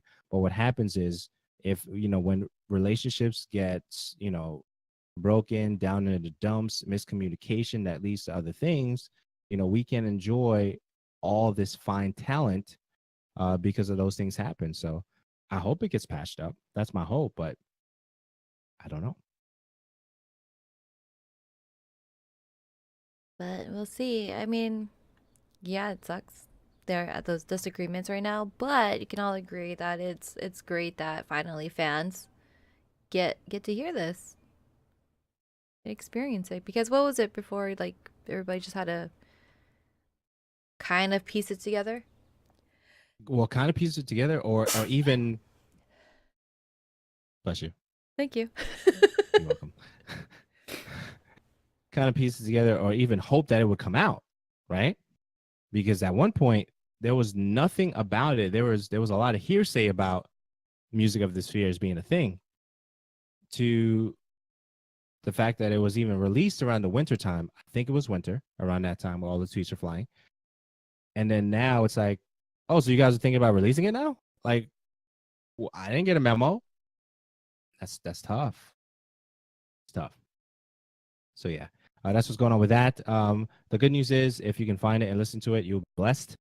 The bad news is there's still some bad blood, and hopefully that gets rectified, fixed, mended. Relationships are a very interesting thing, that kind of thing. So yeah, so that was the last bit of actual topic. But this one, the last but not least, very the last but not least, is more of reflections, right? This is episode 400 of the show radio.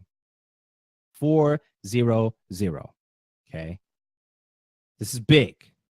It's a big deal. You guys are part of this episode. So whatever you said, whatever you hosted, whatever you shared, just the fact that you hung out in the chat means a lot to me and Daniela. So I'm going to give the floor to Daniela. Okay, she's welcome to the podium now. I just set her water, on the podium. And she's about to let you know what her experience has been for the last 60 episodes. All right, Daniela. Which is funny. Last 60 episodes, and it's just been just over a year. Let's see, March, April. Yeah, just over a year since I joined the show radio. The amount of information that I have consumed blows my mind.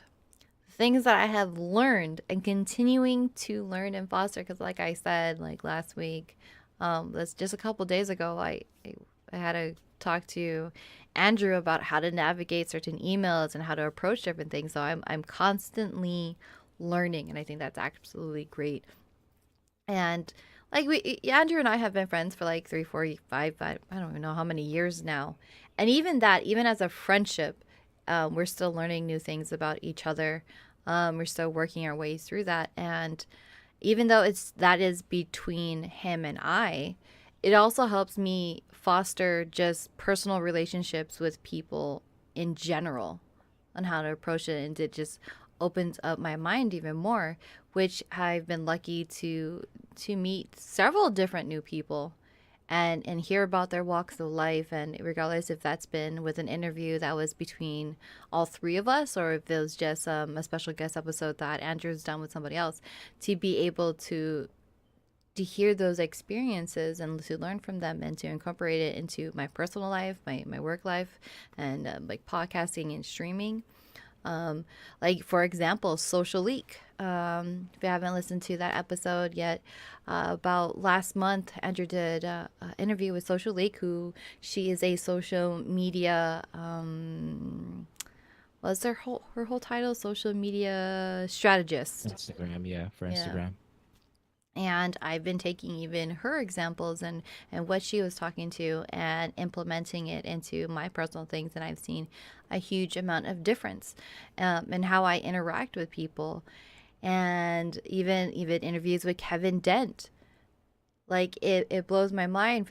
From him alone, I've learned too that I shouldn't be afraid on changing, not necessarily my career path, but working with different people, because he said it in his own interview that he'll work with people, but he'll have like a 1-year contract with them, and he has no fear about what's going to be ahead of him, what's he working on. And I think that's an absolutely beautiful thing. And I look at the industry as a whole in a completely different mindset that as a consumer and as a fan. And I think that makes a huge difference on how I portray myself, even for my own personal ventures as a streamer. It made like a huge difference, and it's a really cool, fun ride. That's that's my takeaway. That's where I'm at on episode 400.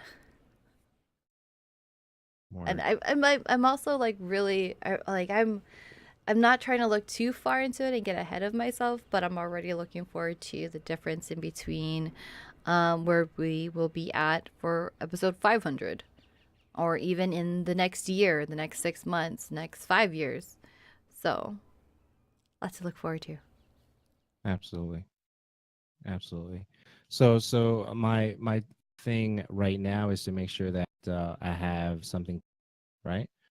So I'm reading more, listening to even more podcasts related to, um, well, not necessarily directly related to the gaming industry, but shows that can help me be a better um, editor, right? A better teammate, a better co-host, stuff like that. And I think that the less I speak, obviously, the more I can intake and digest as it relates to building, relationships outside of our immediate, relationship as it relates to co-hosts and stuff. So those are the things that I'm trying to do, and making it easier to be even more transparent, where there's nothing that you can't bring to me. So like a lot of companies say, we have an open door policy, right? Mm-hmm.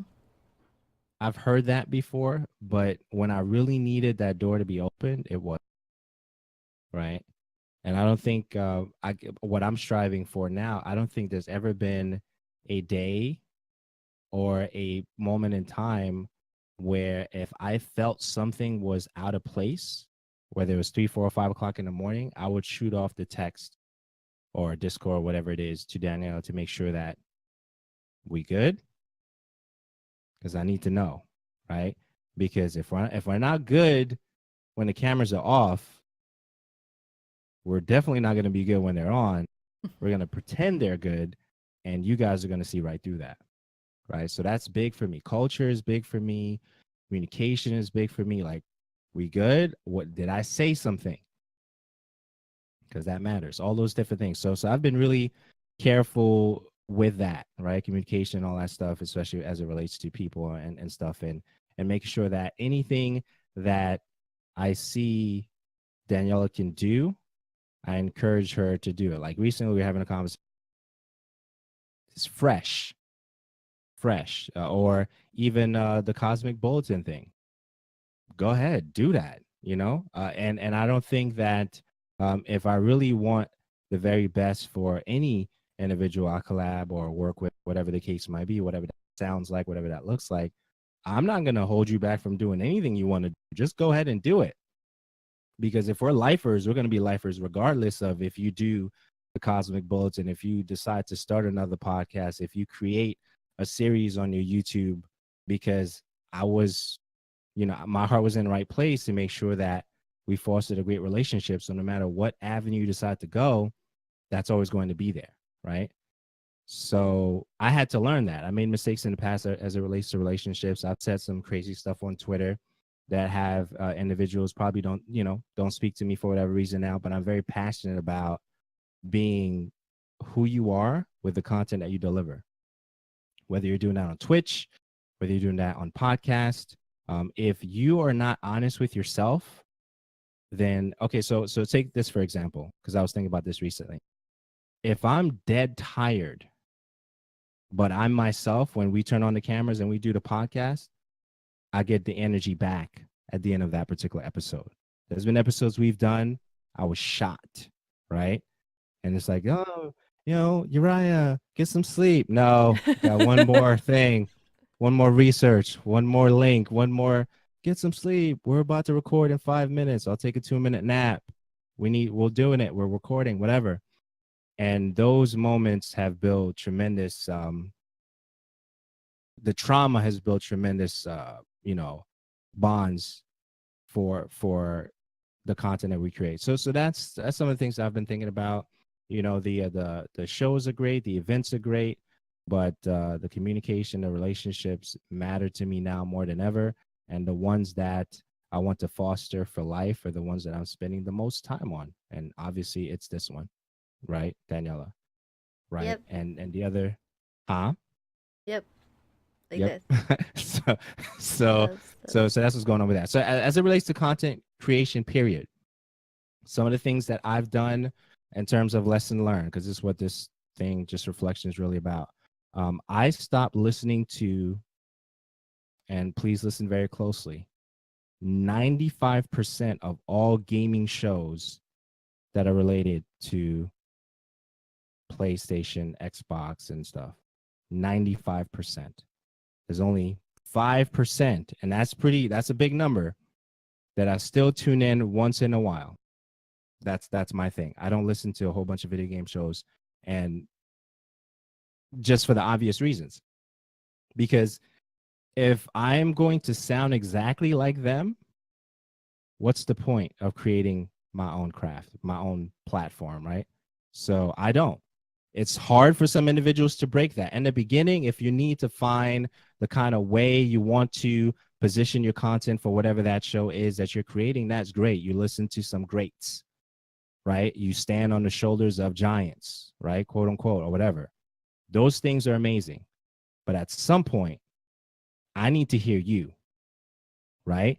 And if you don't like me because you think I'm too aggressive, if you don't like me because you think I'm too stern, if you don't like me because I'm too upfront, I'm too cynical or I'm too sarcastic or whatever, but at least you know who you're getting when you tune in, right? That's just the way it is. And I think that it took a while for me to get to a place to say, well, you know what?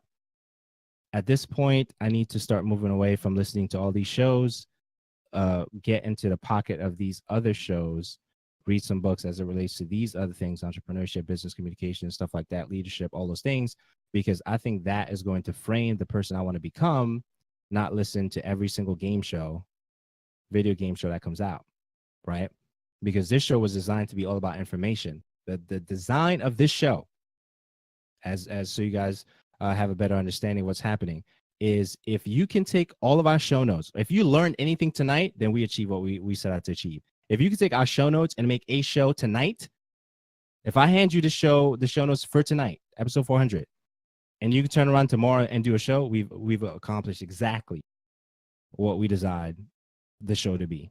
So much information, you're like, oh, I didn't know that was happening. If you said, oh, I didn't know that was happening, oh, that's good to know, then we did what we needed to do tonight.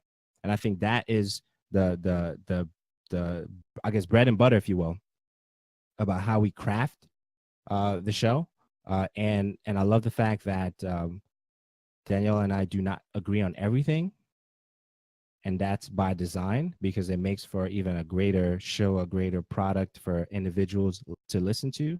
You know, guys engage in the chat. Y'all not always gonna like or agree with everything that I say, but I try my best to always give you context of what I'm talking about most of the time.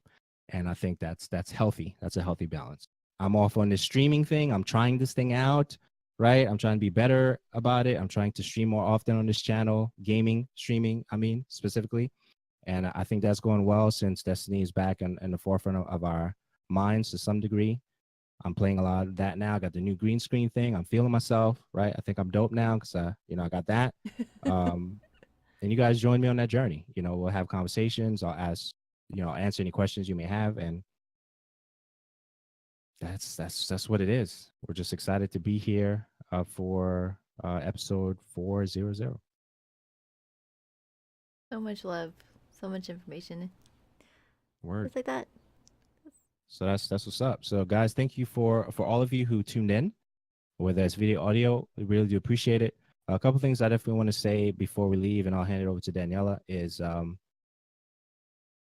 whatever show you listen to, whatever podcast you rock out to outside of this one, you have no idea what it means to, I'm speaking, and I'm just putting it out there for the content creators out there. Whether you support the show or not is not the point. Okay, let me see where I'm going with this. You have no idea what it means to the content creator when you say, hey, that was a dope show. Okay, I'm not talking about this one. I'm just talking about whoever you listen to, watch, or whatever. Hey, quick DM, that was cool. I like what you did with that particular thing. You have no idea, because what happens is, for the individuals who just consume and they're not ready to create yet, let me just finish this thought, is it's fuel for us to continue editing. It's fuel for us to publish. It's additional fuel for us to keep going. When you do, hey, quick, thumbs up, last show, 2 thumbs up, 3 stars and explosions and stuff like that, it's beyond, if you're currently, I'll say currently because you may turn around and change tomorrow. If you're currently a consumer of the content that's being put out by your favorite host, Daniela or whoever you're listening to, watching, it's fuel for us when we see comments like that. So I think that when you say stuff like, if you say stuff like, hey, I don't think they're going to see this comment, I don't think they're going to see this DM, so I might as well not send it. Just send it. And the content creator will appreciate the fact that you took the time to say, hey, great job, Daniela, keep doing your thing, and that kind of thing. So that's it. So that's all I wanted to do there. Love you guys. Thank you for listening. Thank you for all the hosting tonight. We look forward to doing, okay, so we're going to keep you guys updated on this upcoming week because I believe it's going to be Mother's Day. So we may do a show on Saturday. We're still, that's still up in the air. I wanted to mention that. I might need to do it on Saturday, actually. So if it doesn't happen Saturday, it may not happen. So we can have that weekend off since it's Mother's Day. So I'm either thinking Saturday or nothing right now. So we're working that out. But there will be 2 shows this week. I'm telling you that right now. There's already 2 shows this week. This one, and then the one I'm dropping this week, which is talks a lot about public relations stuff. So if you're ready to hear about that, be hype about that because that dropping this week in the feed. And that's it. So love you guys. Going to hand it over to Daniela, and that's it. I'm so sorry. I feel like I totally debated him into spamming emotes. Oh, this is spanning me emotes now. Yeah. But I have to marry that one. Just even if it's just a simple message that says, "Oh, I love what you do," or "That was a really good episode." Even if it was just that one moment, it feels good. It feels good to have some little bit of recognition. I'm not asking for like you should praise me, but everybody likes to Yeah, you hear should some praise kind Daniela. of no, Praise Daniela. don't She's doing a great job. stop. Isn't she doing a great job? Chat. My Isn't she goodness. doing a great job? Shh. Come on now. Then I will ban Okay. everybody. Kidding. But it feels good to ever hear something good. I mean, about anything that you do. Like even if you're building a table, it feels nice that somebody's like, "I love how level your table is." You know? I mean, it sounds like something that'd be really silly, but it feels good to the creator or the person that's working on it. So I appreciate it, guys. Thank you. Thank you guys for being so incredibly awesome and tuning in when you can and listening to us wherever you possibly can, even if it's just our VODs or if it's on YouTube or Facebook, wherever it may be. It really does mean a lot to us. And with that being said, I will close out for us for episode 400. 400! Word. I'll hopefully see you guys maybe Saturday. But thank you for tuning into the show. You can add our Alexa skill, which I have a little special thing here. Where is that thing? Add our Alexa skill by saying, "Alexa, enable the Show Radio podcast," or you can visit us on theshowradio.info/Alexa to enable it on your browser. You can definitely hang out with us in the Discord, which Andrew was so awesome and he organized it. It looks so good. It's so organized and categorized. You can hang out with us on Discord at theshowradio.info/Discord. That's an invite link right there. If you have any tips or feedback for us, you can email us. The community at theshowradio.info. You can also never miss a show of ours by subscribing to us on your favorite podcatchers at theshowradio.info/listen. You can watch us live here on Twitch on twitch.tv/The Live. And for all of our archive show notes, you can go and just visit our website. And you can also check out all our notes from previous shows at theshowradio.info. And until next time, guys, y'all have a fantastic week. And we'll see you then. Bye.